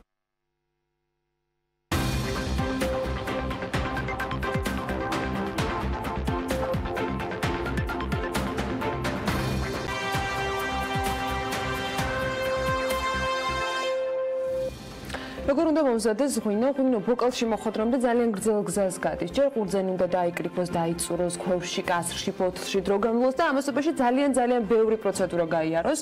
ღვინის დამზადება საკმაოდ შრომატევადი საქმეა, დალევა კი არც ისე. თუმცა როგორც აღმოჩნდა, აქაც გამარტივების გზების სივრცე არსებობს, შესაძლებლობა ახალგაზრდებმა დაინახეს და მისი გამოყენება გადაწყვიტეს. როგორ? ამას ანუკე ჩუხაძე უკვე სტუმრებთან ერთად გაგვიზიარებს. მოგესალმებით, დილამშვიდობის. დილამშვიდობის, ანა. სულ რამდენიმე დღის წინ სრულიად სოციალური ქსელი განსხვავებული და ინოვაციურმა პროდუქტმა მოიცა. იმის გათვალისწინებით, რომ საქართველოს ღვინის წარმოების მრავალსაუკუნოვანი ისტორია აქვს, არც არავის უკვირს ის, რომ ამ მიმართულებით ქვეყანაში მრავალი მეღვინე თუ კომპანია მუშაობს. თუმცა ბრენდმა მივინომ ღვინის მოყვარულებს ეს სასმელი განსხვავებული შეფუთვით შესთავაზა. კომპანიამ ქართულ ბაზარს ღვინო ალუმინის ქილებში წარუდგინა. იდეას მრავალი კრიტიკოსიც გამოუჩნდა, როგორც სოციალურ ქსელს ჩვევია, იყო როგორც პოზიტიური, ისე კრიტიკის შემცველი კომენტარებიც. თუმცა ფაქტი ერთია, დაინტერესება მივინოს ღვინის მიმართ მაღალია. სტუდიაში დღეს სწორედ მივინოს დამფუძნებლებს გიორგი მაჭავარიას და საბას სახვაძეს მასპინძლობს, რომლებმაც უძველესი ღვინის ტრადიციის ქვეყანაში სასმელის მიმართ ახალგაზრდების დამოკიდებულების შეცვლა გადაწყვიტეს. დილამშვიდობისა, მადლობა სტუმრობისთვის. გიორგი, პირველ რიგში მინდა გადმოვიდე შენთან კითხვით, საიდან გაჩნდა იდეა და რა იყო მთავარი მიზანი ამ პროდუქტის შექმნის? იდეა გაჩნდა მეგობრებთან ერთად საღამოს, როცა სამწუხაროდ გასახლების არ ქონის გამო შრალად დავჭით, ასე რომ ვთქვათ. და მაგის შემდეგ დაგვეიბადა უკვე იდეა, რომ ქილა პირად მოსახერხებელი იყო ღვინისთვის ამ შემთხვევაში, თუმცა მთავარი მოტივი, რისთვისაც ჩვენ შევქმნით პროდუქტი, მივინო, იყო ის პრობლემები, რაც არსებობდა ღვინის შეფუთვებში, არა მარტო შეფუთვებში, არამედ ზოგადად იდეოლოგიაში, ღვინის მის კულტურაში, გამომდინარე იქედან, რომ ზოგადად ღვინისმა ახალგაზრდებისთვის ნაკლებად მიმზიდველი იყო და ახალგაზრდები მეგობრებთან ერთად უმეტესად სვამენ ლუდს და ფაქტობრივად შეიძლება ითქვას, რომ ღვინის ბაზრისთვის ახალგაზრდების სეგმენტი არის დღესდღეობით დაკარგული, ამიტომ საჭიროებდა გარკვეულ პროგრესს, გარკვეულ წინსვლას, რა თქმა უნდა, მინის შეფუთვები ეს დღესდღეობით რასაც ხედავთ არის კლასიკა, ხელშეუხებელი, თუმცა აუცილებლად საჭიროებს პროგრესს, ახალ მიდგომებს, ახალ ფასეულობებს, რომლითაც იმ ახალგაზრდებს, რომლებიც დღესდღეობით ლუდს ამჯობინებენ მეგობრებთან ერთად, მივაწოდებთ ღვინოს. როგორი იყო საბა მოლოდინები ზოგადად საზოგადოების მხრიდან და როგორ შეხვდა პროდუქტ საზოგადოება? იყო გარკვეულწილად პოზიტიური კომენტარებიც, იყო კრიტიკაც, როგორ ფიქრობ, ანუ მოლოდინი გამართლდა თუ არა თქვენი? ჩვენი მოლოდინი გამართლა, რა თქმა უნდა, მეწილად პოზიტიური კომენტარები იყო, თუმცა ზოგიერთმა ერის მოღალატებათაც შეგვრაცხა, ზოგიერთმა საერთოდ რუსულ სახელად აღიქვა, შეურაცხყოფად აღიქვა ღვინის, თუმცა ჩვენი აზრით ზოგადად საქართველოს ღვინის კულტურა არ მოიცავს მხოლოდ რაღაცა სუფრაზე, სადღეგრძელოების თქმას. ღვინის კულტურა საქართველოში პირდაპირ უფრო მაღალია, ის მოიცავს ზოგადად ქართველებს გვიყვარს ღვინო. და ჩვენ ვაძლევთ საშუალებას ყოველ მოქალაქეს ნებისმიერ დროს და ნებისმიერ ადგილას ძალიან მარტივად მისთვის სასურველი პროდუქტი შეიძინოს, გასინჯოს, დააგემონოს და მოთხოვნა როგორია, ანუ აი ეს ორი კვირა მაგალითად, რაც უკვე ბაზარზე გამოჩნდით, რამდენად მაღალია დაინტერესება და ასევე მინდა გკითხოთ კონკურენციაზე ბაზარზე, იმიტომ რომ რაღაც საქართველოს ღვინის მწარმოებელი ერთ-ერთი მსხვილი ქვეყანაა და სამშობლოა ღვინის, ალბათ და უკვე ვიცით დარწმუნებით, რომ ბაზარზე არსებობს მრავალი მეღვინე და ამ მიმართულებით მრავალი კომპანიაც მუშაობს. როგორ შეაფასებთ კონკურენციას? რამდენად კონკურენტუნარიანია ამ მიმართულებით მივინო? მოკლედ შეეხება კონკურენციას, დავიწყებ კონკურენციიდან, ჩვენს კონკურენტებს პირდაპირ არ განსაზღვრავთ ღვინის მწარმოებლებს, ღვინის მწარმოებლებს, გამნე იქიდან რომ შეიძლება ითქვას, რომ ისინი დღესდღეობით სხვა მოთხოვნებას აკმაყოფილებენ, ჩვენს კონკურენტებს განსაზღვრავთ უფრო მეტად იმ მოთხოვნების დამოკმაყოფილებლებს, ეს შეიძლება იყოს ლუდის მწარმოებლები, ბევრად, ვიდრე დღევანდელი კლასიკურ შეფუთვებში ღვინის მწარმოებლები. კონკურენცია საკმაოდ დიდია, ღვინის უძველესი კულტურის მქონე ქვეყანა ვართ, ღვინის ძალიან ბევრი მწარმოებელი გვყავს, თუმცა შეიძლება ითქვას, რომ პირდაპირ კონკურენტები ამ მიმართულებით ესე ცაცხად არ გვესახება, რაც ერთგვარ შესაძლებლობას გვაძლევს თავისუფლად ვიცულოთ. შემოგეჭრებით, ზოგან სახელი ახსენეთ, რომელთან დაკავშირებითაც კითხვები გაჩნდა. საიდან წამოვიდა სახელი მივინო? სინამდვილეში. სინამდვილეში უბრალოდ აბსტრაქტულად მოვიდა იდეა. დაგვეცა იდეა. თავია ქონდა ხალხს ღვინის ასოციაცია, ასევე აქვს შინაარსობრივი დატვირთვაც. რამდენად არის რეალურად აი დახლზე მოხვედრილი მივინო იმის ასოციაცია, რომ ქილაში შეიძლება იყოს ღვინო. ხო, აი ალუმინი და ღვინო რამდენად თავსებადი ერთმანეთთან?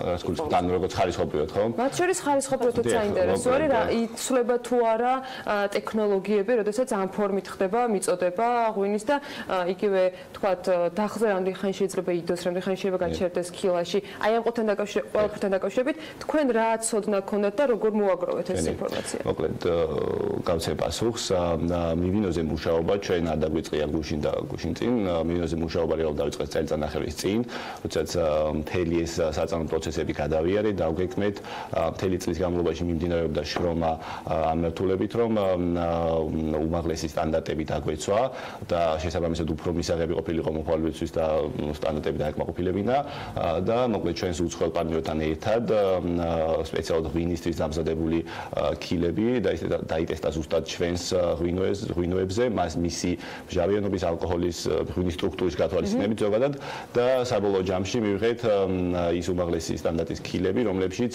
ღვინო ერთ წელზე მეტი ხნით სულ თავისუფლად ძლებს.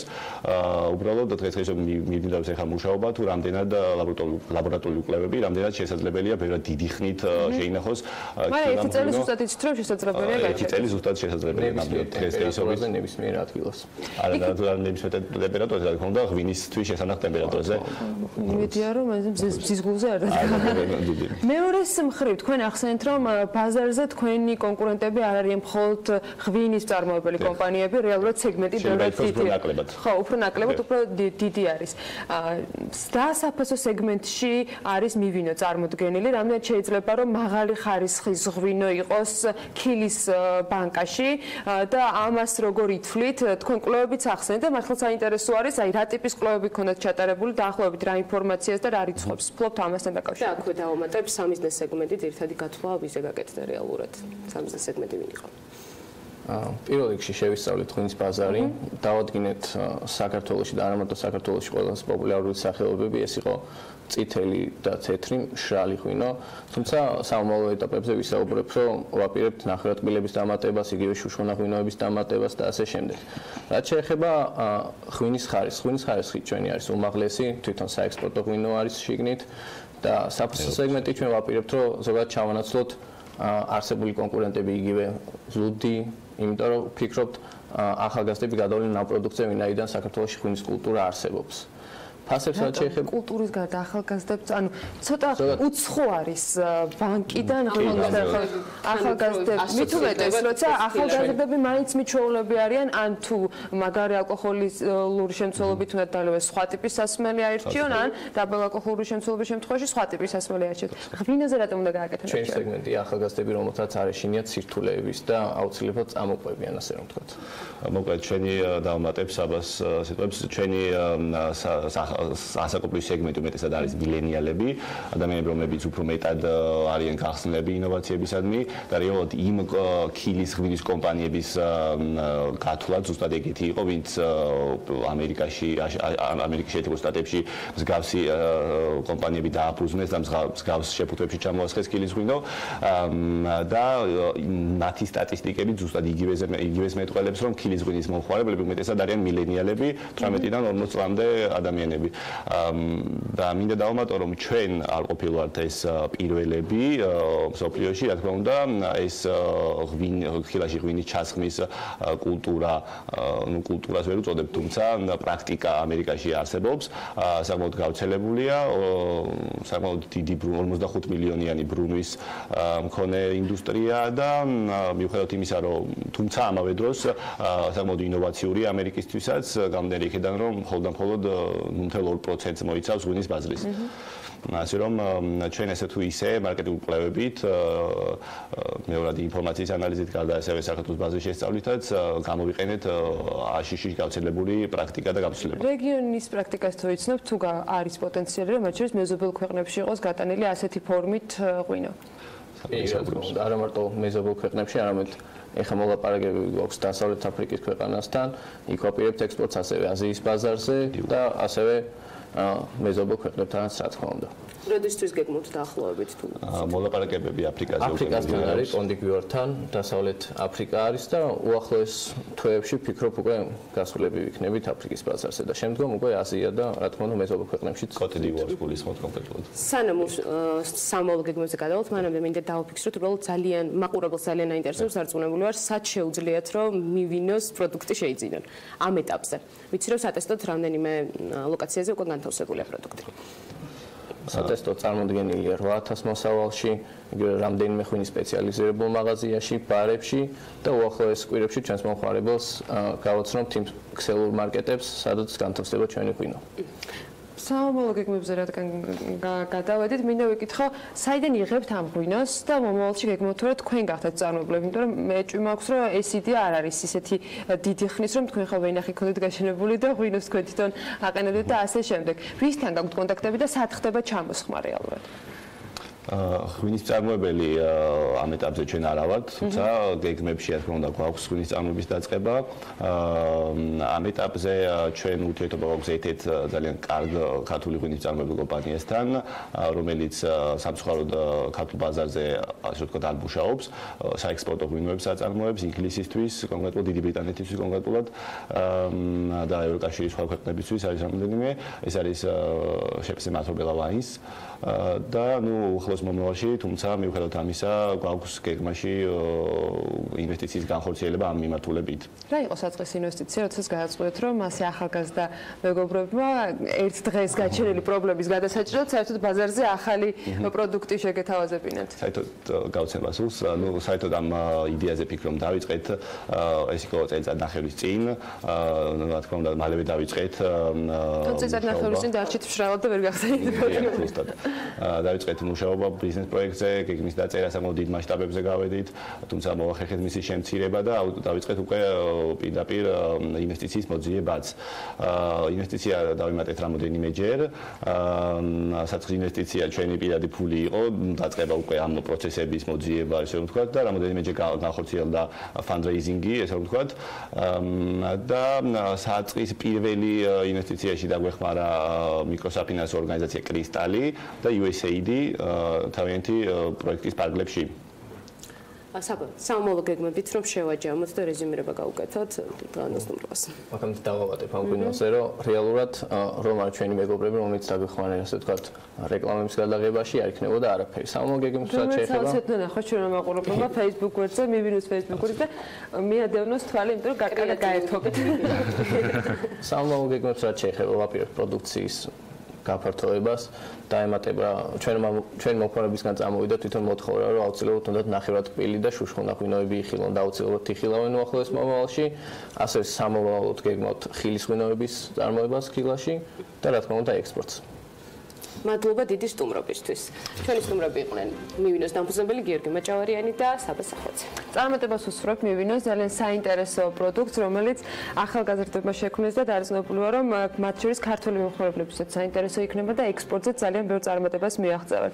დღევანდელი დღესთვის წაღან ვახსენეთ კიდეც ჩაი, ღვინო და ახლა ვალენტინებასთან დაკავშირებით კიდევ ერთი სიახლე გვაქვს. რას ელოდებით ვალენტინებას, ან თუ გაქვთ თუ არა შერჩეული საჩუქარი, ეს ცალკე თემა. თუ ჯერ კიდევ არ იცით როგორ გაახაროთ საყვარელი ადამიანები, მაშინ ჩვენ დაგეხმარებით ერთ კონკრეტულ მაღაზიაში სასაჩუქრე პაკეტებსა და შეთავაზებებს გაგაცნობთ, რაც თავაზობს მომხმარებელს ალტა-ოკეი, აქციები, ფასდაკლებები, საჩუქრები და ყველაფერი ის, რაც ამ დღეს კიდევ უფრო გაალამაზებს.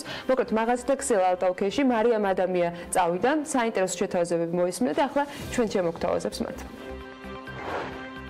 თუკი ვალენტინობაზე საყვარელი ადამიანისათვის საჩუქარი ჯერ არ შეგიძენიათ, არჩევანს გაგიმარტივებთ და გეტყვით, რომ ალტა-ოკეიში სპეციალურად ამ დღისთვის ფასდაკლებები, აქციები და საჩუქრებია და თუკი თქვენ შეიძენთ აქ ნებისმიერ ნივთს საჩუქრად მიიღებთ ან ყვავილებს, ან ბუშტებს.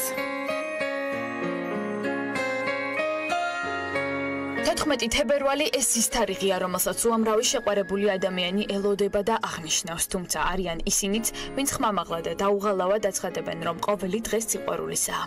ასეა თუ ისე ვალენტინობა კიდევ ერთი მიზეზია ადამიანების გასახარებლად და თუკი ჯერ არ შეგირჩევიათ საჩუქარი, კომპანია ალტა-ოკეი ფასდაკლებების, შემოთავაზებებისა და საჩუქრების გარდა მომხმარებლებს გაცილებით მეც თავაზობს. მთავარი გზავნილი კი სიყვარულის გამოხატვა და მისი ფართო მასშტაბით გავრცელებაა. დღეს 14 თებერვალს ვალენტინობასთან დაკავშირებით ალტა-ოკეიში მომხმარებელს სპეციალური შემოთავაზებები ელის ყველა კატეგორიის ტექნიკაზე. ყველაზე მოთხოვნადი პროდუქტები ამ დღეს არის სმარტფონები, ლეპტოპები, პლანშეტები და აქსესუარები და სწორედ დღეს მომხმარებელს აქვს შესაძლებლობა, რომ განსაკუთრებულ ფასად შეიძინოს მისთვის სასურველი მოდელი. ყურადღების გარეშე სხვა კატეგორიის ტექნიკაც არ დავტოვეთ, სარიცხ მანქანები, მაცივრები, ტელევიზორები, ჩასაშენებელი ტექნიკა და წვრილი საყოფაცხოვრებო ტექნიკა, ასევე ამ პროდუქტების შეძენისას მომხმარებელს შეუძლია ფასდაკლებით ისარგებლოს. მაღაზიათა ქსელი ალტა-ოკეი პირველ რიგში იმას უსვამს ხაზს, რომ ვალენტინობა არა მხოლოდ შეყვარებულების, არამედ სიყვარულის საერთაშორისო დღედ არის აღიარებული და მომზადებულია სპეციალური ნაკრებებიც მაღაზიაში იმისათვის, რომ მომხმარებლებს ადრესატებისათვის საჩუქრის არჩევა გაუადვილდეთ. ალტა-ოკეიში წარმოდგენილია საჩუქრები როგორც ქალბატონებისთვის, ისე მამაკაცებისთვის და იმისთვის, რომ მომხმარებელს გაუმარტივოთ გადაწყვეტილების მიღების პროცესი, ჩვენ სასაჩუქრე ნაკრებები შევქმნით. ეს არის მაგალითად ქალბატონებისთვის წვრილი საყოფაცხოვრებო ტექნიკის ნაკრებები, რომლებიც შედგება, ვთქვათ, თავის მოვლის საშუალებებისგან, ეს არის თმის ფენი, თმის უთო, სახვევი და მამაკაცებისთვის ფილიპსის საპარსი, მარლის ყურსასმენები და მრავალი სხვა აქსესუარი თუ წვრილი საყოფაცხოვრებო ტექნიკა. რაც მთავარია იმისათვის, რომ ალტა-ოკეიში ნაყიდი საჩუქარი კიდევ უფრო განსაკუთრებული იყოს, ნებისმიერ შენაძენზე მომხმარებელი გარდა იმისა, რომ ფასდაკლებებით სარგებლობს, ასევე საჩუქრად დამატებით მიიღებს ულამაზეს თაიგულს ან ბუშტების ნაკრებს თავისი საჩუქრის გასალამაზებლად. შემოთავაზებები და ფასდაკლებები კი მოქმედებს ალტა-ოკეის მთელი ქსელის მასშტაბით თბილისში, რუსთავში, გორში, ქუთაისსა და ბათუმში.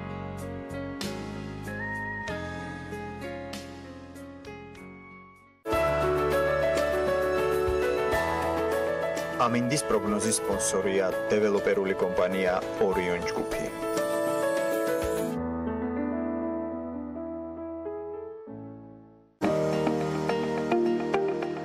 ამინდის პროგნოზის სპონსორია სადაზღვევო კომპანია უნისონი. თავისუფალი დაზღვევა თქვენი სიმშვიდისათვის.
ამინდის პროგნოზის სპონსორია დეველოპერული კომპანია ორიონ ჯგუფი.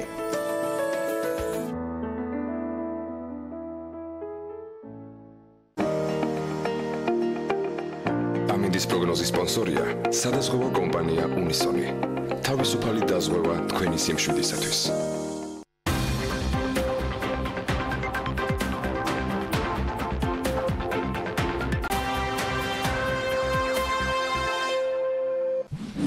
რუბრიკის სპონსორია კვადრატი. რუბრიკის სპონსორია დღისი, მასშტაბური საცხოვრებელი კომპლექსი თბილისში. იქნებოდა თუ არა კარლსონის ჟეშტიანჩიკე ლითონის სახურავი რომ მოეწყო, რატომ ბრაზობდა პაპა კარლო ბურატინოს შექმნამდე, როცა მას მუშად მოიხსენიებდნენ და რა კავშირი აქვს კონსტრუქტორს ჯონჯოლთან ან მიქელანჯელოსთან? ამ კითხვებზე პასუხს კონსტრუქტორის Facebook გვერდზე ნახავთ. სხვა ყველაფერი დანარჩენისთვის კი ნიკა ქარდავას რუბრიკას უნდა უყუროთ, რომელიც სტუმართან ერთად საქმიანი სტუდიაში შემოგვიერთდა. პროფეტი ჯორჯიაჯის დამფუძნებელი და მმართველი დღეს თამარ ზაქარიაშვილს კვადრატი უძრავი ქონების სამშენებლო კოლეჯის კონსტრუქტორის დირექტორს მასპინძლობს. ნიკა, მოგესალმებით თამარ და კისმით. დილა მშვიდობისა ანა, მივესალმები ჩვენს მაყურებელს. მიხარია ახალ, ასე ვთქვათ, სეზონზე, ეთერში დაბრუნდეთ. დიდი მადლობა და რაც მთავარია, ჩვენი პირველი რუბრიკა ეთმობა ისეთ მნიშვნელოვან თემას, როგორიც არის განათლება და მე თანხმები, რომ ყველა სფეროსთვის განათლება არის ერთ-ერთი მთავარი პრიორიტეტი და განსაკუთრებით მინდა აღვნიშნო სამშენებლო სფეროსთვის პროფესიული განათლების როლი, რომელიც ერთ-ერთი მთავარი გამოწვევა. სწორედ აი ამ მიმართულებით ძალიან საინტერესო და სასარგებლო ინიციატივის შესახებ ვისაუბრებთ. ჩემს არაჩვეულებრივ ახალგაზრდა ჭკვიან, მოტივირებულ, ასე ვთქვათ, სტუმართან ერთად, თამარ ზაქარაშვილთან ერთად, რომელიც ხელმძღვანელობს კონსტრუქტორს, ეს არის პროფესიული სასწავლებელი კოლეჯი, რომელიც გასული წლის ნოემბერში შეიქმნა და ეს არის, ასე ვთქვათ, საჯარო და კერძო სექტორის ერთ-ერთი ძალიან სასარგებლო ინიციატივა. უფრო დეტალურად, თუ შეიძლება თამარა, რომ მოგვიყვეთ აი ამ კოლეჯის შექმნის ინიციატივის შესახებ, საიდან წამოვიდა და რა არის ის მთავარი მიზანი, რასაც ემსახურება ეს სკოლა, რა ამოცანებს ისახავთ თქვენ? დიდი მადლობა ლიკა, უღრმესი მადლობა სიწარდგენისთვის. ძალიან მიხარია, რომ სწორედ მე მხდაწილად ვიგნერება წარმოადგინოს კოლეჯი. სწორედ აღნიშნეთ, ეს გახლავთ PPP პროექტი, საჯარო კერძო პარტნიორობა, რომელიც პირველი არის საქართველოში. პროდუქტი, რომელიც შეიქმნა კონსტრუქტორი, მიზნად ისახავს პროფესიონალი კადრების მომზადებას შრომით ბაზარზე. იდეის ავტორები გახლავთ და შემქმნელები დეველოპერული კომპანია კვადრატი, განათლების სამინისტროსთან ერთად. ჩვენი მიზანი არის ამოვავსოთ ის სივრცე, სიცარიელე შრომით ბაზარზე, რომელიც დღესდღეობით ძალიან გამოხატული არის. სწორედ ინიციატივა სწორედ აქედან წამოვიდა. კერძო ბიზნესისთვის განსაკუთრებით დასანახი და მტკივნეული იყო ის საბჭოთა ვიზიარებამ პატოს. რეალურად ძალიან დეფიციტი არის და კრიტიკული მდგომარეობა შეიძლება ითქვას იყო სამშენებლო სფეროში. ვიზრდებით მეტი და მეტი გვინდა, უფრო ახლებური ხედვები, ახლებური სტანდარტები შემოგვაქვს, პრეტენზიები გვაქვს, რომ იყო ძალიან მაღალ კვალიფიციური და მაღალი დონის კომპანია, მაგრამ ამისთვის აუცილებელი არის ყავდეს მეტად კვალიფიციური კადრების. სწორედ ამ მიზნით შეიქმნა იდეა კონსტრუქტორი. ვამაყობ, რომ ესეთი პროექტი არსებობს საქართველოში და ჩვენ არ დავიშვებთ ძალისხმევას, რომ მაქსიმალურად თანამედროვე სტანდარტებით შევქმნათ მაღალკვალიფიციური კადრები და გამოვიშვათ შესაბამისი პროდუქტი. ძალიან დროული, ვიტყოდი დროული ინიციატივაა და სასარგებლო ამ სფეროსთვის. პირადი გამოცდილებითაც შემიძლია აღვნიშნო, რომ ძალიან ხშირად ამ სფეროში დამსაქმებლებით განან პრობლემის წინაშე მათ უჭირთ პროფესიული სერტიფიცირებული ოსტატების შერჩევა, უწევთ უცხოელი კონსულტანტების ან ტექნიკოსების ჩამოყვანა, თუნდაც ეს იყოს ძალიან ელემენტალური, მაგრამ ვიწრო სპეციალიზაციის საქმე საკმაოდ დიდ ხარჯებს გაწევენ ამ მიმართულებით და ბევრად ეფექტურია, რომ ინვესტიცია ჩაიდოს უკვე საკუთარ კადრებში, გაიზარდოს ეს შრომითი რესურსი, შრომითი ბაზარი შეიქმნას აი ამ მიმართულებით და ვფიქრობ, რომ ძალიან კარგი ინიციატივაა. თამარა, ალბათ ჩვენს მაყურებლებს, თქვენს პოტენციურ სტუდენტებს, რომელთა ასაკიც ალბათ არ იქნება იმედი მაქვს შეზღუდული, აინტერესებთ პირველ რიგში, რამდენად ხელმისაწვდომი იქნება ეს მათთვის, ანუ რა პირობებს უნდა აკმაყოფილებდნენ ისინი, როგორია პროცედურა და შემდგომ ალბათ საინტერესოა უშუალოდ სასწავლო პროგრამები, ანუ რა სასწავლო პროგრამებს თავაზობთ და რა სპეციალიზაციებს. მადლობა საინტერესო კითხვებისთვის. ვეცდები რომ ამომწურავად მოგაწოდოთ ინფორმაცია. პირველი რაც ასე ხამაღლა მინდა გავაჟღერო, არის ის რომ ჩვენთან სწავლა არის უფასო. მას შემდეგ რაც წარუდგინეთ ჩვენი კოლეჯი და მოსახლეობასთან გქონდა შეხვედრები, ვაჩვენებდით რა როგორი ინფრასტრუქტურა გვაქვს და ასე შემდეგ. მათი მხრიდან დამოკიდებულება ესეთი იყო რომ ესეთი ტიპის სასწავლებელში ალბათ ძალიან ძვირი იქნება სწავლა და ჩვენ ვერ შევძლებთ. სწავლა გახლავთ უფასო, ყველა ადამიანს ვისაც აქვს мотиваცია და უნდა შრომა და შეისწავლოს ის უნარები, რაც დღესდღეობით მოთხოვნადი არის შრომით ბაზარზე, შეუძლია მოგმართონ 18 წელს მიღწეულმა ადამიანებმა, ვისაც აქვს საშუალო განათლება.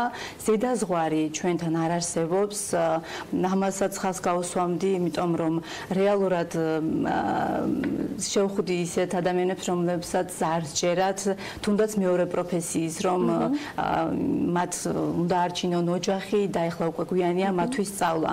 ანუ ეს ნიშნავს იმას, რომ არასდროს არ არის გვიან პროფესიული უნარჩვევების შესწავლა და იმ ადამიანებს, ვინც სკეპტიკურად უყურებს ამ საკითხს პირიქით, სწორედ თქვენთვის არის შექმნილი, თქვენ უნდა მოგმართოთ, თქვენ უნდა შეიძინოთ ის უნარები, რომელიც სჭირდება დღეს შრომით ბაზარს და ამით მოახდინოთ რეალიზაცია დღეს შრომით ბაზარზე არსებულ მოთხოვნებისა. ძალიან კარგი, თამარა, მაინტერესებს სად მდებარეობს ეს კოლეჯი და ასე ვთქვათ, რა პირობებს თავაზობთ სტუდენტებს, როგორ ხდება მათი მიღება, რამდენხნიანია სწავლა, კურიკულუმის შესახებ, რომ მივაწოდოთ, დარწმუნებული ვარ, სრული ინფორმაცია აინტერესებთ პროგრამების შესახებ. კოლეჯი მდებარეობს ზესტაფონში, პროგრამების შესახებ. რატომ შეარჩიეთ ზესტაფონი? ამას policy დატვირთვა აქვს, ეს გახლავთ იმ დიდი პოლიტიკის ნაწილი, რომელსაც ქვია რეგიონის განვითარება, რასაც მოაქვს მეტი შესაძლებლობები რეგიონებისთვის და მეტი განვითარების საშუალება და თუნდაც ის რომ ახალგაზრდებს არ ქონდეთ გადინების სურვილი და ადგილზე შეიქმნას სამუშაო ადგილები, თუ ამ შემთხვევაში ზესტაფონში. რაც შეეხება ჩვენს პროგრამებს, ჩვენ თავაზობთ დაინტერესებულ პირებს 11 მოკლევადიან გადამზადების პროგრამას, მომზადება გადამზადების პროგრამას. საკმაოდ მრავალფეროვანი გახლავთ, მინდა რომ ძალიან მოკლედ მიმოვიხილო ეს საკითხი. 3 კომპონენტისგან შედგება მოკლევადიანი პროგრამა, ეს გახლავთ თეორიული ნაწილი, პრაქტიკული ნაწილი კოლეჯის ტერიტორიაზე და მესამე კომპონენტი გახლავთ კვადრატის სამშენებლო ობიექტებზე საწარმოო პრაქტიკა. ეს ალბათ ერთ-ერთი მნიშვნელოვანი კომპონენტია, სწავლა კეთების მნიშვნელოვანი, ვინაიდან მას შემდეგ რაც სტუდენტი გამოდის ამთავრებს სასწავლებელს, მას უნდა ჰქონდეს ყველა უნარი, რაც სჭირდება დამსაქმებელს. ჩვენ შემთხვევაში ეს კარგად არის შერწყმული ერთმანეთთან, ვინაიდან სტუდენტი ფლობს როგორც თეორიულ ცოდნას, ასევე პრაქტიკულ გამოცდილებას იღებს კოლეჯში და ასევე ის ასიმილირდება იმ რეალურ გარემოსთან, რომელშიც მოუწევს მუშაობა მას შემდეგ რაც დაამთავრებს კოლეჯს. ასევე ჩვენ ახორციელებთ სახელმწიფო პროგრამა, ძალიან მნიშვნელოვანი პროგრამა არის და სპეციალობა, ჩვენ გვაქვს შრომის უსაფრთხოება და გარემოსდაცვითი ტექნოლოგიები, რომელიც არის საოცრად მაღალმოთხოვნადი, კომპანიები ეძებენ ასეთ სპეციალობის ადამიანებს და შესაბამისად ჩვენ ჩავატარეთ შრომის ბაზრის კვლევაზე დაფუძნებული არის და სწორედ ის პროფესიები და სპეციალობები არის შერჩეული, რომელიც მოთხოვნადი არის ბაზარზე და რომელსაც ბიზნესი ეძებს ასეთ კვალიფიციურ კადრებს. კი ბატონო, ასევე საინტერესოა თქვენ აღნიშნეთ, ასე ვთქვათ, ქალბატონებისთვის პროგრამები, ანუ გარკვეულ სტერეოტიპებს არ ვყავთ, ის რომ კონსტრუქტორის დირექტორია, ახალგაზრდა ისეთი ჭკვიანი მოტივირებული ქალბატონი, ესეც უკვე ძალიან კარგი მაგალითია.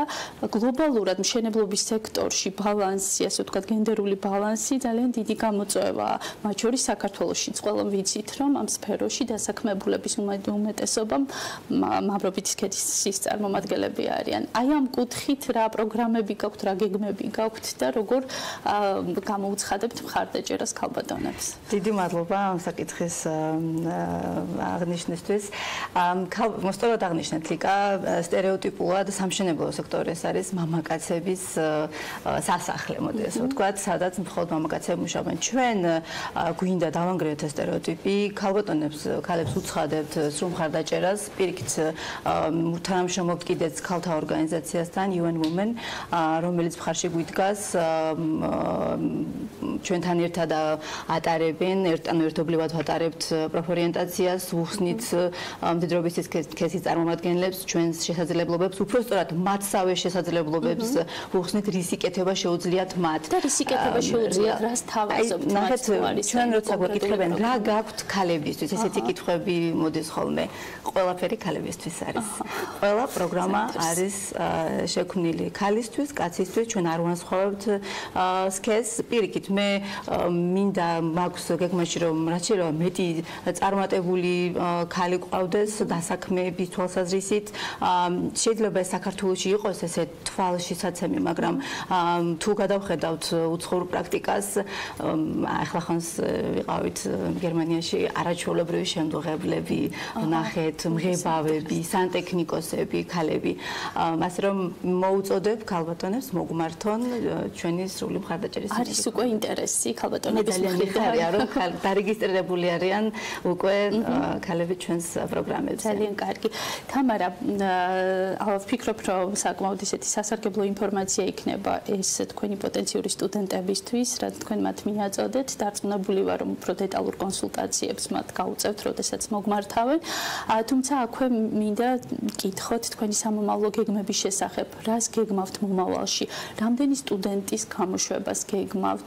ასევე თუ არის, ასე ვთქვათ, პროგრამაში ან თქვენს ფაილაინში კოლაბორაციის თემა საერთაშორისო პროფესიულ კოლეჯებთან.